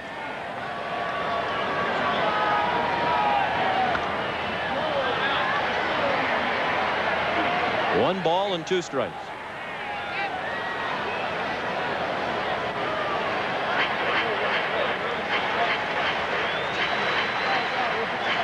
Now Tim Wakefield is flooded with letters from people around the country who want to know how to throw the knuckleball.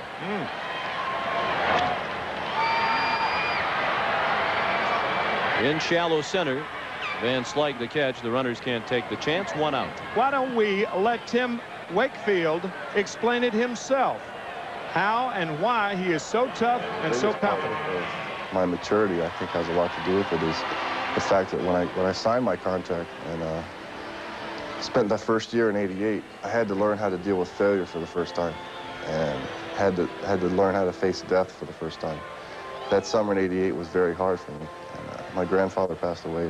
I was very close to, and I think I attribute that most to the type of person I am now, because I didn't want my father to pass away like his father passed away. And this gave me just a growing up type thing. I learned how to deal with that.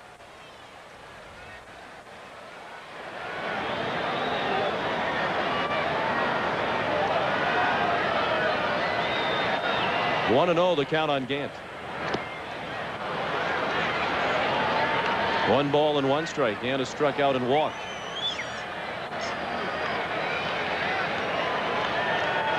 That really does put it all in perspective. It really does.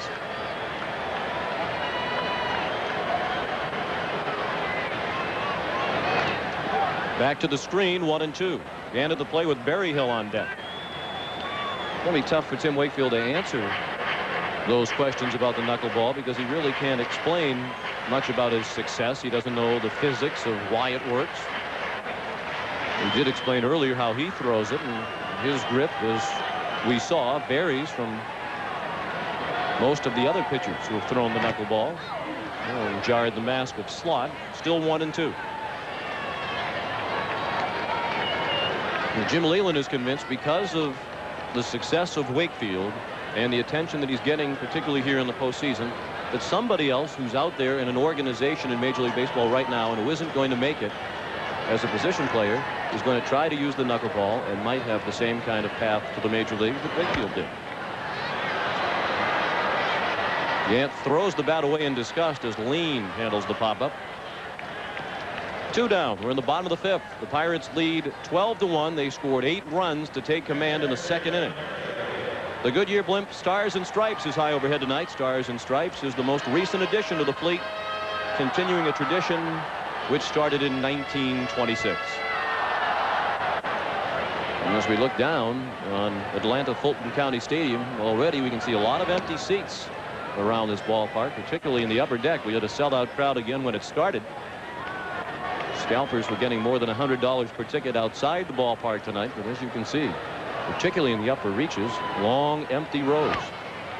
Berryhill, great diving stop by King. He'll go to first to end the inning. The Braves strand 2 more. They've left 9 and will return to Atlanta Fulton County Stadium after this word from your local station.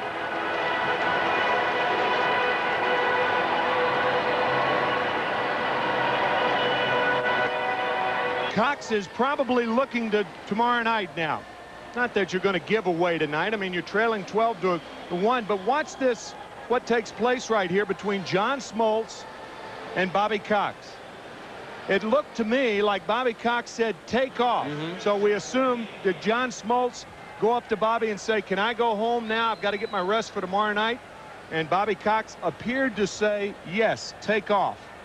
So we think Smoltz is headed home for his start tomorrow night. It certainly appeared to be what transpired. Jeff King to lead off the 6th inning. Pirates batting with a 12-1 lead.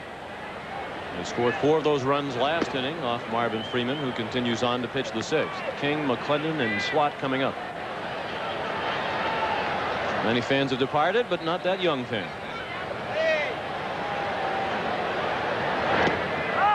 Borderline strike at the knees. 1 ball and 1 strike. King 1 for 3 tonight. He singled and scored in the 2nd.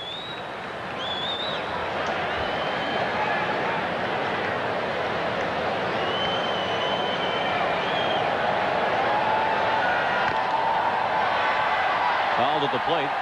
1 ball and 2 strikes.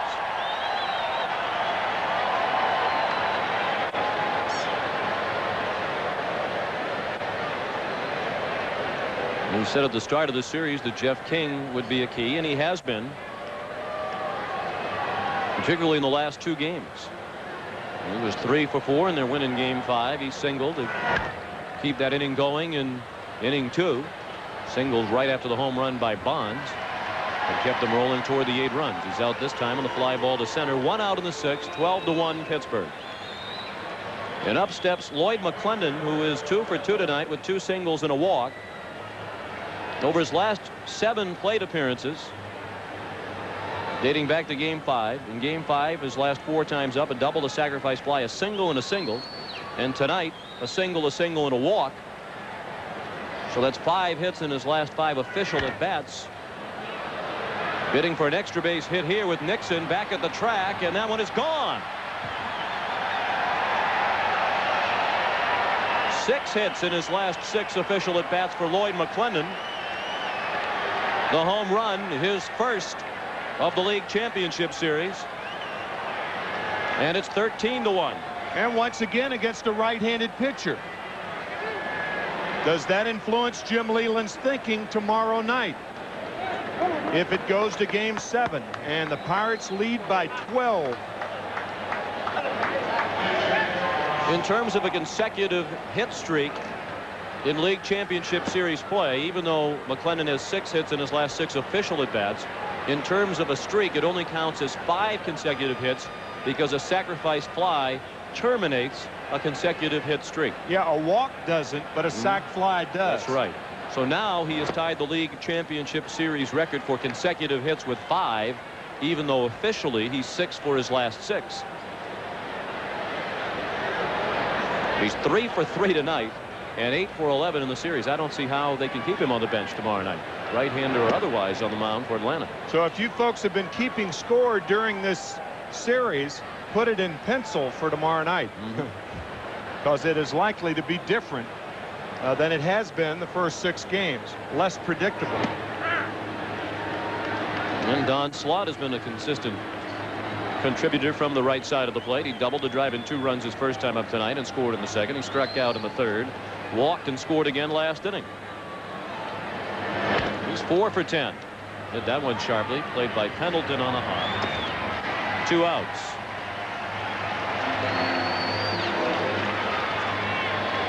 So the Pirates had 2 home runs in the first 5 games. They've hit 3 tonight. Barry Bonds hit the first one. Jay Bell on the left of your screen hit the second.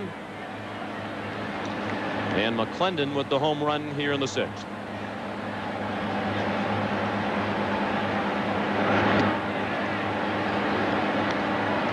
Chico Lean, 1 for 3 with a 2-run double. He has scored twice.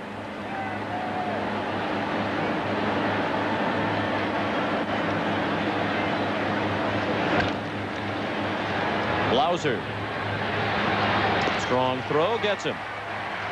The Pirates add a run on the home run by Lloyd McClendon. And we go to the bottom of the 6th and rapidly emptying Atlanta Fulton County Stadium. 13-1 Pirates.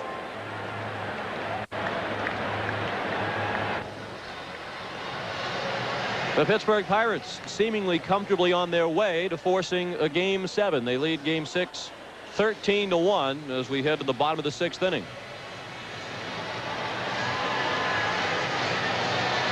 Bobby Cox was very hoarse before the game tonight. He's been fighting off a chest cold, and that might serve him well after the game in the press interviews. He probably won't want to have to say a whole heck of a lot about tonight.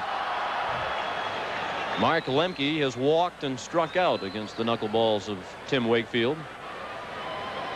The pitcher scheduled to follow, but Deion Sanders has grabbed the bat and moved into the on-deck circle to bat for Marvin Freeman. There's Deion. And then Otis Nixon is due. Wakefield through 5 has allowed 5 hits and 1 run. He has walked 4 and struck out 4.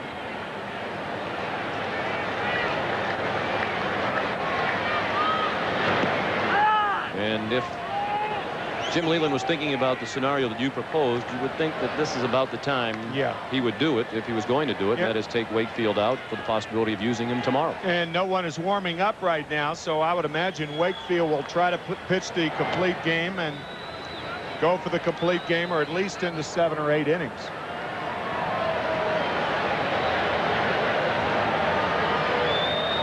Wakefield trying to become the second, and he's well on his way toward it. Tim Belcher won games 2 and game 6 against, make that game 5 against the Mets that year in 1988. Leaned, throws Lemke out. And all of a sudden, Mark Lemke has really cooled off in this series. He's 0 for his last 9. As Deion Sanders strides to the plate, let's check in with Jim Gregg. All right, thank you very much, Sean. Well, Jim Leyland, the manager of the Pirates, got a very unexpected call today. Unexpected probably to Atlanta fans. He went to high school with Jerry Glanville, the coach of the Falcons. They went to Perrysburg, Ohio high school together. And today Glanville called just to wish him good luck, and you got to wonder how it's going to be for Jerry Glanville the next time he shows up at the stadium after wishing good luck against the Braves to the Pirates. Sean? One of Jerry Glanville's defensive backs at the plate, Deion Sanders, who has appeared twice and struck out twice offensively. He's also seen some time in the field, albeit brief. And he's quickly in the hole here, 0-2. He put it in play for the first time in the series, and Bell guns him down. No, he didn't. John McSherry says Reedus was off the bag. And Sanders is safe. A good throw would have had him. Leading one to believe that that would be scored an error on Jay Bell. A good throw would have had him. Better footwork would have had him, possibly by Gary Reedus. Gary is not. You mentioned earlier that he does the best he can defensively. But that play, that throw, clearly pulled him off the bag regardless of what footwork he used. So it's an error on Jay Bell. And a one-out base runner for Atlanta in the 6th inning. Pittsburgh leads 13-1.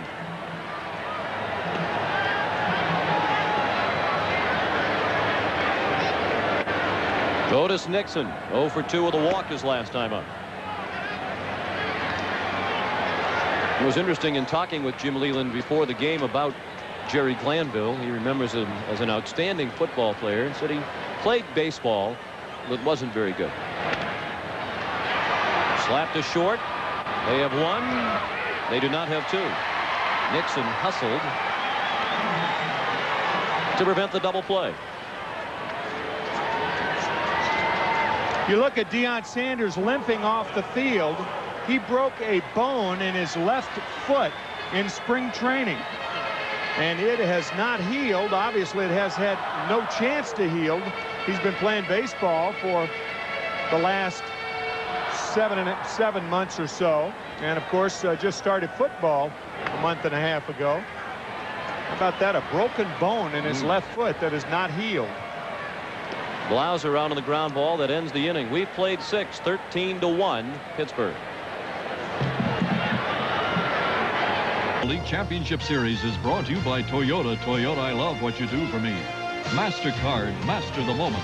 And by the Prudential. In a changing world, one thing remains rock solid.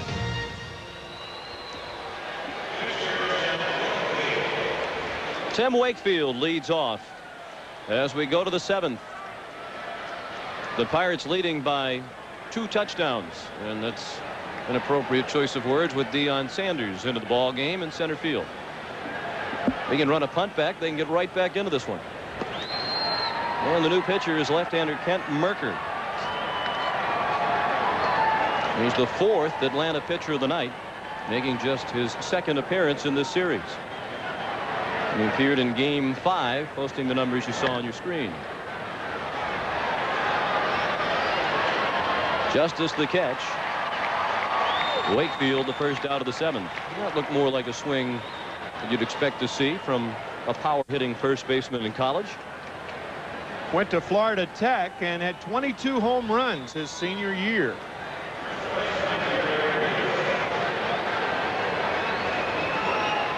He was the first player ever drafted out of Florida Tech.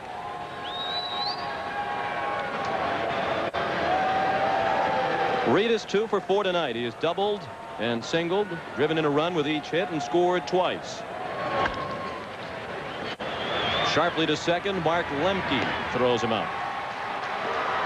And quickly 2 away in the Pittsburgh 7th. I'd say less than half the seats now are occupied here at Atlanta Fulton County Stadium. And you've heard so often that teams would rather lose by a large score than a one-run game. I've always thought that that was a bunch of bunk. I'd rather have a chance to win a ball game and lose a 3-2 game rather than 13-1. I think that is the epitome of rationalization when players make comments like that.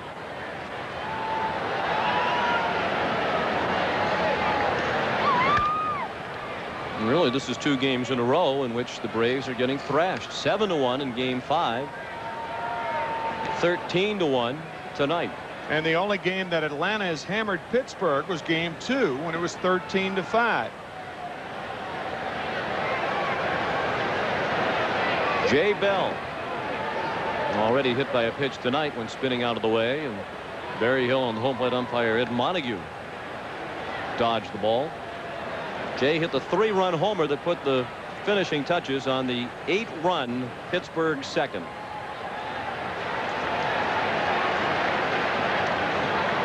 Merker follows Marvin Freeman, who pitched 2 innings and allowed 5 runs.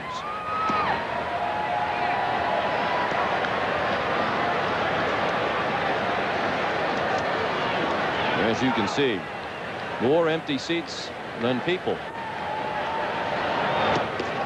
And Jay Bell strikes out. Merker works a 1-2-3-7. Stretch time at Atlanta Fulton County Stadium, 13-1 Pirates.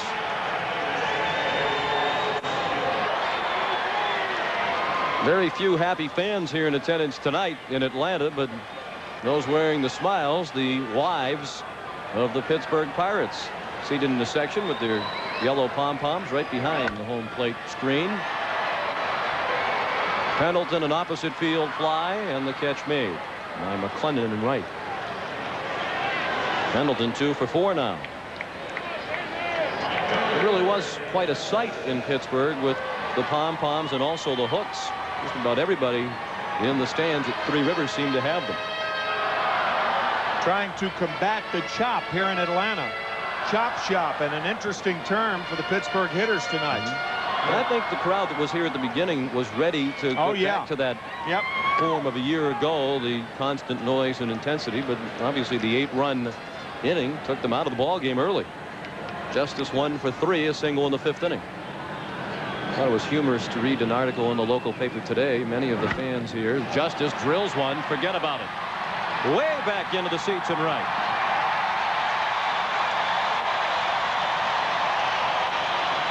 David Justice with his first home run in the league championship series, and it's 13-2.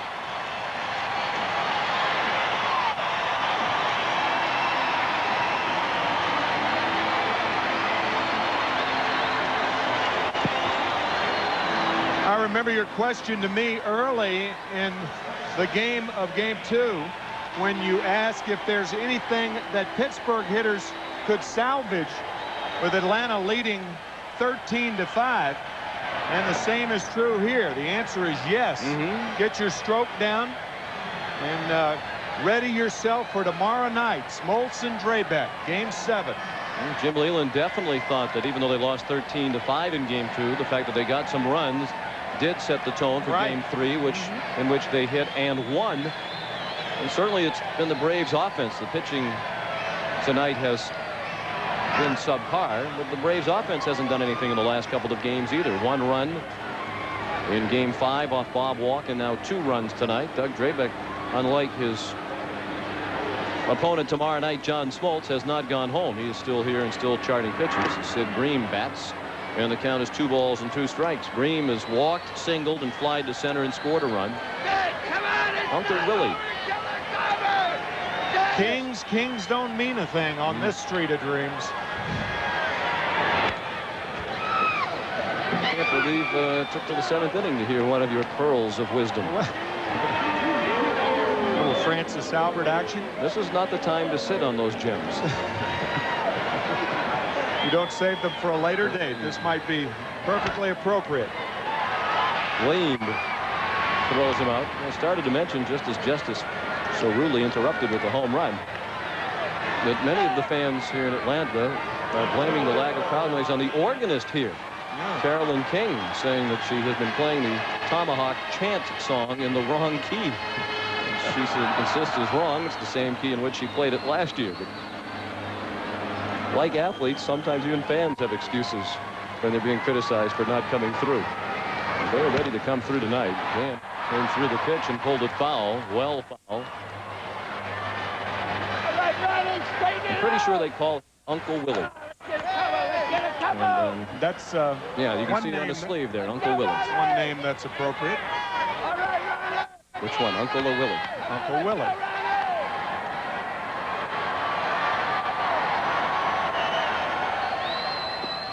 Braves might be just about ready to cry Uncle, the way this is going. 13-2. Brian Gant now 0 for his last 8. A rare fastball from Wakefield. It missed. One of the famous songs of Sinatra, Street of Dreams. I guess another appropriate song of Sinatra tonight would be Dancing in the Dark, because that's what Wakefield's Meckler has been doing for 6 1/3 innings. Now you're on a roll. Don't stop. We'll get 2 innings to go. I like Sinatra. I can tell. And I've heard you attempt a few of his tunes. Reed is the catch. Perhaps you'd like to warm up for the last couple of innings. We go to the 8th. 13-2 Pirates.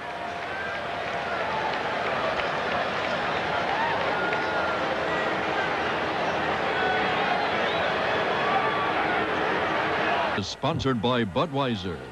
If you're just joining us, the Pirates took command early in the 2nd inning. They scored 8 runs off Tom Glavine, the most runs ever scored off one pitcher in an inning in postseason history. McClendon 3 for 3 tonight, including a home run, and Wakefield has been Tim Wakefield again tonight. He's allowed only 2 runs through 7. The Pirates bat in the 8th, leading 13-2. Andy Van Slyke leading off against Kent Merker.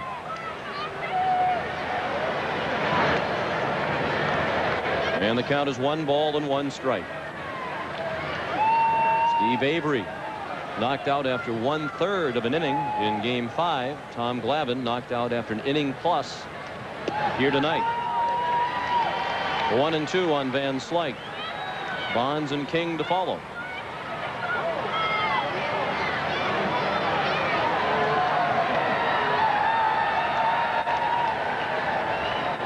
Doug Drabek probably has to be the happiest man in the ballpark tonight, because you know he wanted one more chance to pitch in this series with his subpar performances in games 1 and 4. You erase both of those performances if you're successful tomorrow night. John Smoltz, Doug Drabek have met twice, and Smoltz has won 2. Lemke throws him out. Here's Jim Gray. All right, Sean, I'm here with Al Lamacchia, the Vice President of Baseball for the Toronto Blue Jays. He's here along with 4 other scouts scouting for the World Series, one of these 2 teams. Does it make it tough to scout because now the Pirates have come back and maybe you were preparing for the Braves? Not really. We felt that either club was could get hot and win the whole thing, and they're still tomorrow night, and I think either club that wins is going to be a good representative of the National League. What exactly is it that you look for in these 2 teams over these games? Well, basically what they're hitting, who's hot and who's not, what the pitchers are throwing, and what the opposing pitchers are getting hitters out on, you know, whether they hit and run and things of that nature. Let me ask you, just as an example, who do you feel matches up better for the Toronto Blue Jays if you guys advance? Well, really, either club is going to be a good representative for the National League. Like the Pirates are strong in one area, and the Braves in another. The Braves have good starting young pitching. Perhaps the Pirates are a little better defensively. So either club was going to be tough. First of all, we got to get into the American League, and we got our work cut out for us with the Oakland A's. Who do you feel will win in the 7th game here? Well, it goes down to Drabek and Smoltz. Considering the way Smoltz has been pitching of late, I would say that the Atlanta Braves has a good shot at it tomorrow night. Do you feel that the Blue Jays could handle either one of these 2 teams? I think we get a good account of ourselves, certainly. We've got some pretty good ball players on our ball club. We've got some good starting pitching, and I'd like to see us get in there and give it a shot. Okay, Al, thank you very much. Let's go back upstairs to Sean. Thank you, Jim. Well, Jim was chatting with Al Lamacchia. Barry Bonds was out on a fly ball to right field. Interesting what Bill LaJoy, the Atlanta scout, had to say yesterday. We'll talk about that in a moment. But first, we remind you that Game 6 of the ALCS comes your way tomorrow afternoon at 3 Eastern Time. You can join Dick Stockton, Jim Cott, and Leslie Visser with all of the action as Oakland looks to pull even in that series. Oakland and Toronto, Juan Guzman and Mike Moore, 3 o'clock tomorrow on CBS. And we'll hold what Bill LaJoy said over to the next inning as King grounds out and the Pirates go in order. Bottom of the 8th, 13-2 Pittsburgh.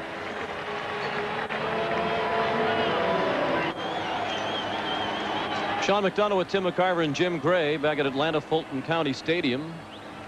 The crowd starting to resemble the Braves crowd here of years gone by. And they drew very poorly with losing teams.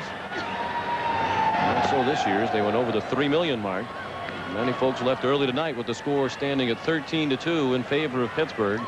Tim Wakefield facing Javier Lopez, who's up for the first time in the series. He came in defensively in the top of the inning. Lopez, a great prospect. He's only 21 years old.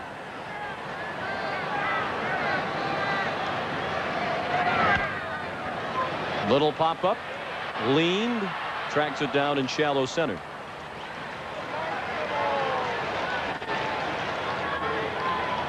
This is what that replay looked like from the blimp. Looks more like a satellite replay. Yeah, there he catches it. I see it all the way. After further review, the play stands as called. Mark Lemke, the batter, 0 for 2 with a walk.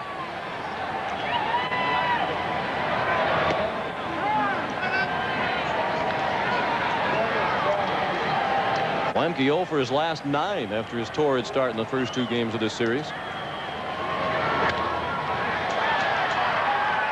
Van Slyke. Well, both teams going up there now like they're trying to get this one over with. A lot of first ball swinging and a lot of very quick outs. This copyrighted telecast is presented by authority of Major League Baseball and may not be reproduced or retransmitted in any form without the expressed written consent of Major League Baseball.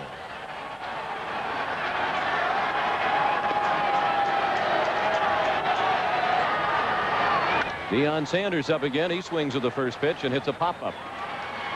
Bonds makes the catch in fair territory, and 1-2-3 go the Braves. On to the 9th. Pittsburgh leads by 11.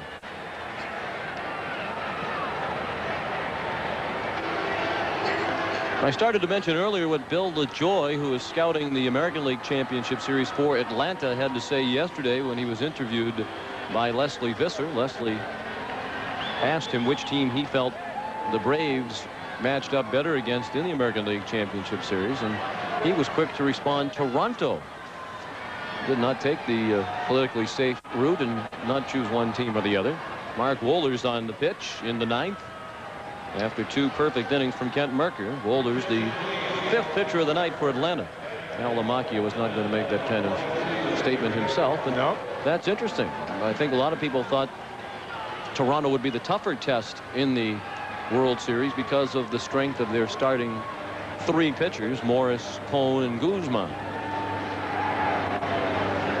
Gary Varsho is batting for McClendon. Even though Jack Morris has had 2 bad outings in the ALCS, and David Cone with a bad outing yesterday. Wohlers throws hard. He's in with a fastball for a strike. Trying to tomahawk the hook.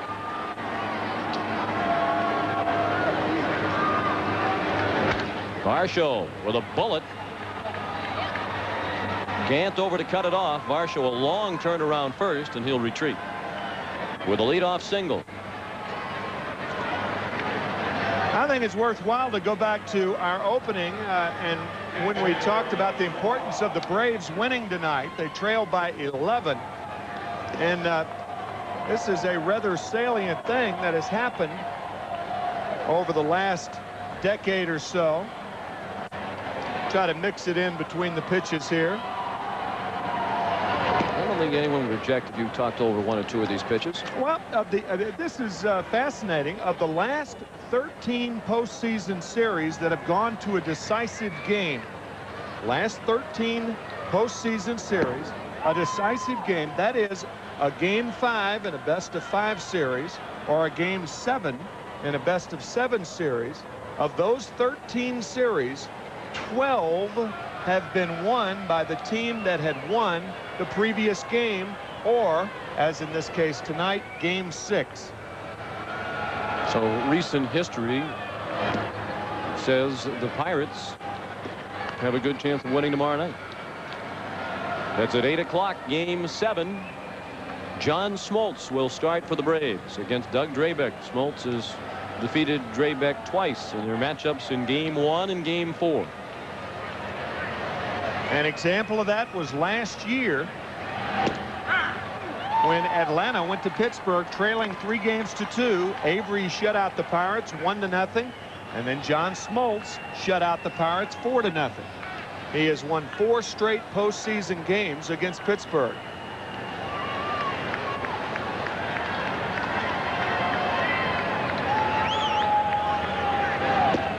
Rollers misses low and away. Full count on Don Slott with Varsho at first and nobody out in the 9th inning. 13 runs on 13 hits for the Pirates. 2 runs, 7 hits for Atlanta. That's a foul tip into the mid of Lopez for strike 3. Our coverage of Game 7 tomorrow night begins at 8 o'clock with the Baseball 92 pregame show hosted by Pat O'Brien.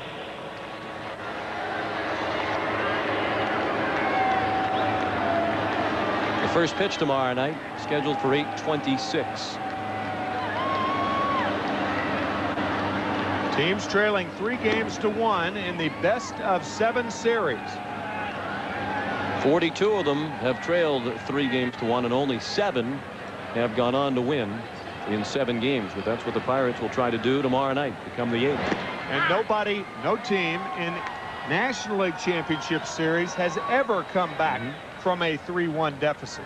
It's been done twice in the American League, back in 1985 when the Royals did it, in '86 when the Red Sox did it. Against Toronto and California, respectively. 1 ball and 2 strikes on Chico Lean. Matter of fact, Bobby Cox was the manager of the Toronto Blue Jays in 1985. So he knows that that could happen because it's already happened to his club. And he's facing the possibility of it happening to his Atlanta club tomorrow night. The 1-2. Breaking ball. Lean called out on strikes. Back-to-back strikeouts for Wohlers here in the 9th after the leadoff single by Varsho. And here comes Tim Wakefield.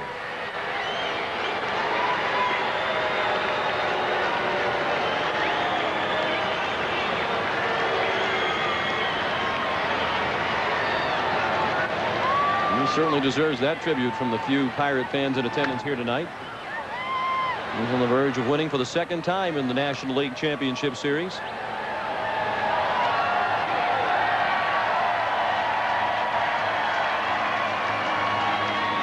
Pirates lead 13-2 with 2 down and Varsho at first in the 9th.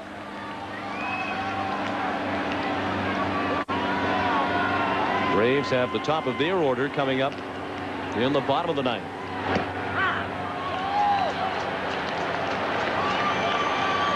No balls and 2 strikes on Wakefield.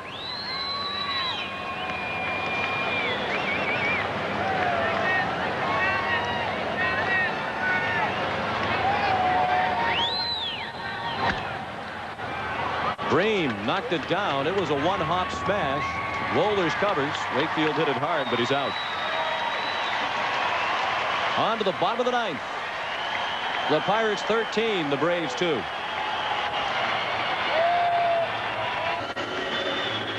Our thanks to Captain Maloney and the crew of the Goodyear Blimp Stars and Stripes for the overhead shots tonight, courtesy of Goodyear.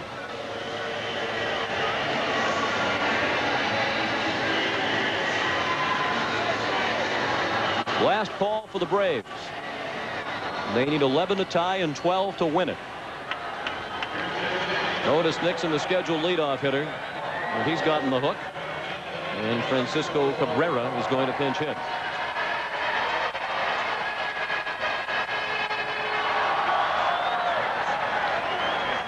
Cabrera with his first appearance in this series.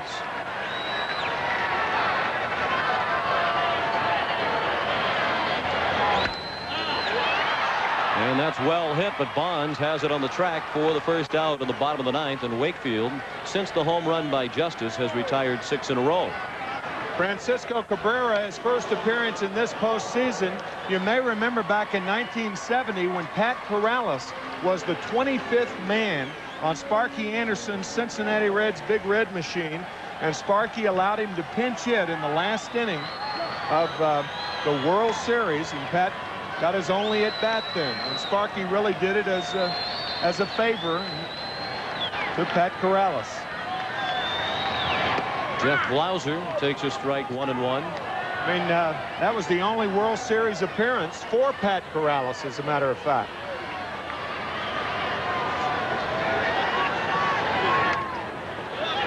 A pop-up, and Slot has it. The Pittsburgh Pirates now 1 out away from Game 7. And tomorrow at 3 Eastern Time, it's Game 6 of the American League Championship Series from the Sky Dome in Toronto. The Blue Jays and the Athletics. And then at 8 tomorrow night, it begins with Pat O'Brien in the pregame show. Game 7 of the National League Championship Series. For the second straight year, the Pirates and Braves go to the wire. Tomorrow night, John Smoltz and Doug Drabek. Treadway with a line drive foul. Reedus had a chance to end the ball game if he could have squeezed it. But it's ruled foul and a strike on Jeff Treadway. Well, it's hard to believe, Tim, but only 2 pitchers in League Championship Series history have thrown 2 complete games in the same league championship. It's only been done twice prior to tonight. Mike Scott in 1986 for Houston against the Mets threw 2 complete games, and Danny Cox in 87 threw 2 for St. Louis against San Francisco. Tim Wakefield is about to become the 3rd. That's toward the gap and in. For a hit, cut off by Bonds, holding Treadway to a long single. And for the moment, the Braves are still alive. That is their 8th hit.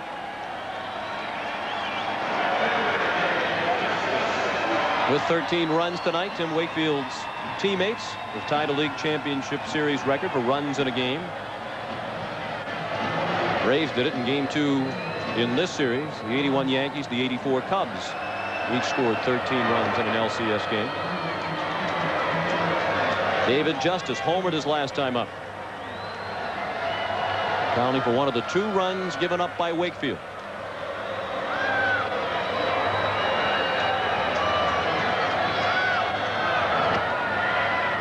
One ball and 1 strike on Justice.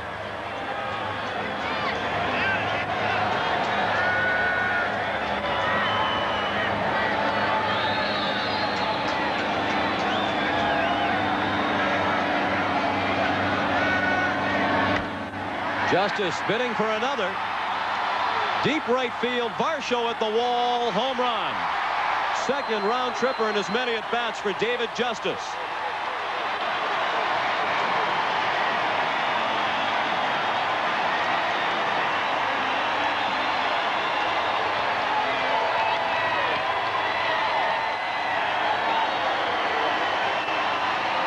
It's 13-4.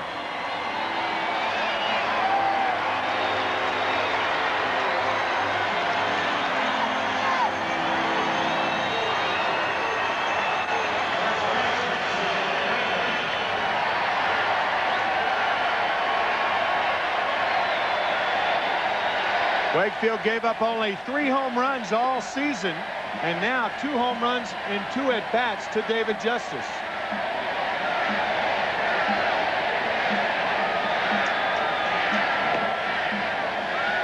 Sid Bream at the plate. 1-1 the strike. All season consisting of 13 starts.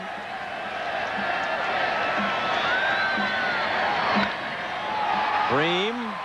Wakefield might have gotten a piece of it, and Bell throws him out. Tim Wakefield threw 138 pitches tonight in winning for the 2nd time in 6 games in the National League Championship Series. He's the 3rd pitcher in history to throw 2 complete games in the same League Championship Series. And there will be a Game 7. The final score in Game 6. The Pirates 13 and the Braves 4. We'll be back in just a moment. CBS Sports coverage of Game 6 of the 1992 National League Championship Series is brought to you by Burger King, where you can get it your way right away at Burger King now. Sprint, not just another phone company. And by Lexus luxury automobiles, including the newly redesigned 1993 LS 400. final score of tonight's Game 6, the Pirates 13, the Braves 4, setting up Game 7 tomorrow night here on CBS. The Chevrolet player of the game is Pirate knuckleballer Tim Wakefield. He won again for the second time in this series, again going the distance on 9 hits. He allowed 4 runs, 2 of them cosmetic, in the bottom of the 9th. Chevrolet will donate $1,000 in Tim Wakefield's name to the Special Olympics. Now let's go down to the field and join Jim Gray. Jim? Okay, Sean, I'm with Braves manager Bobby Cox. And Bobby, you were the manager of the Blue Jays back in 1985 when you were up 3-1 and lost that series. From that experience, what will you tell your team tomorrow to try and avoid that?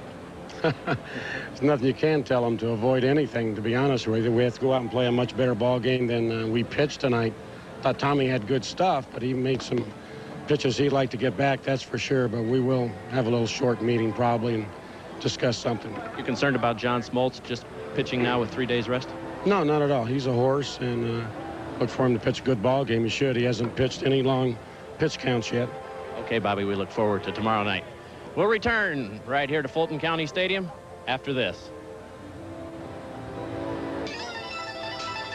Now for Tim McCarver and Jim Gray, I'm Sean McDonough saying so long from Atlanta Fulton County Stadium, where the final score is Pittsburgh 13 and Atlanta 4. Join CBS Sports tomorrow at 3 p.m. Eastern Time for Game 6 of the American League Championship Series between Oakland and Toronto. Then at 8 p.m. Eastern, it's Baseball 92, followed by Game 7 of the National League Championship Series.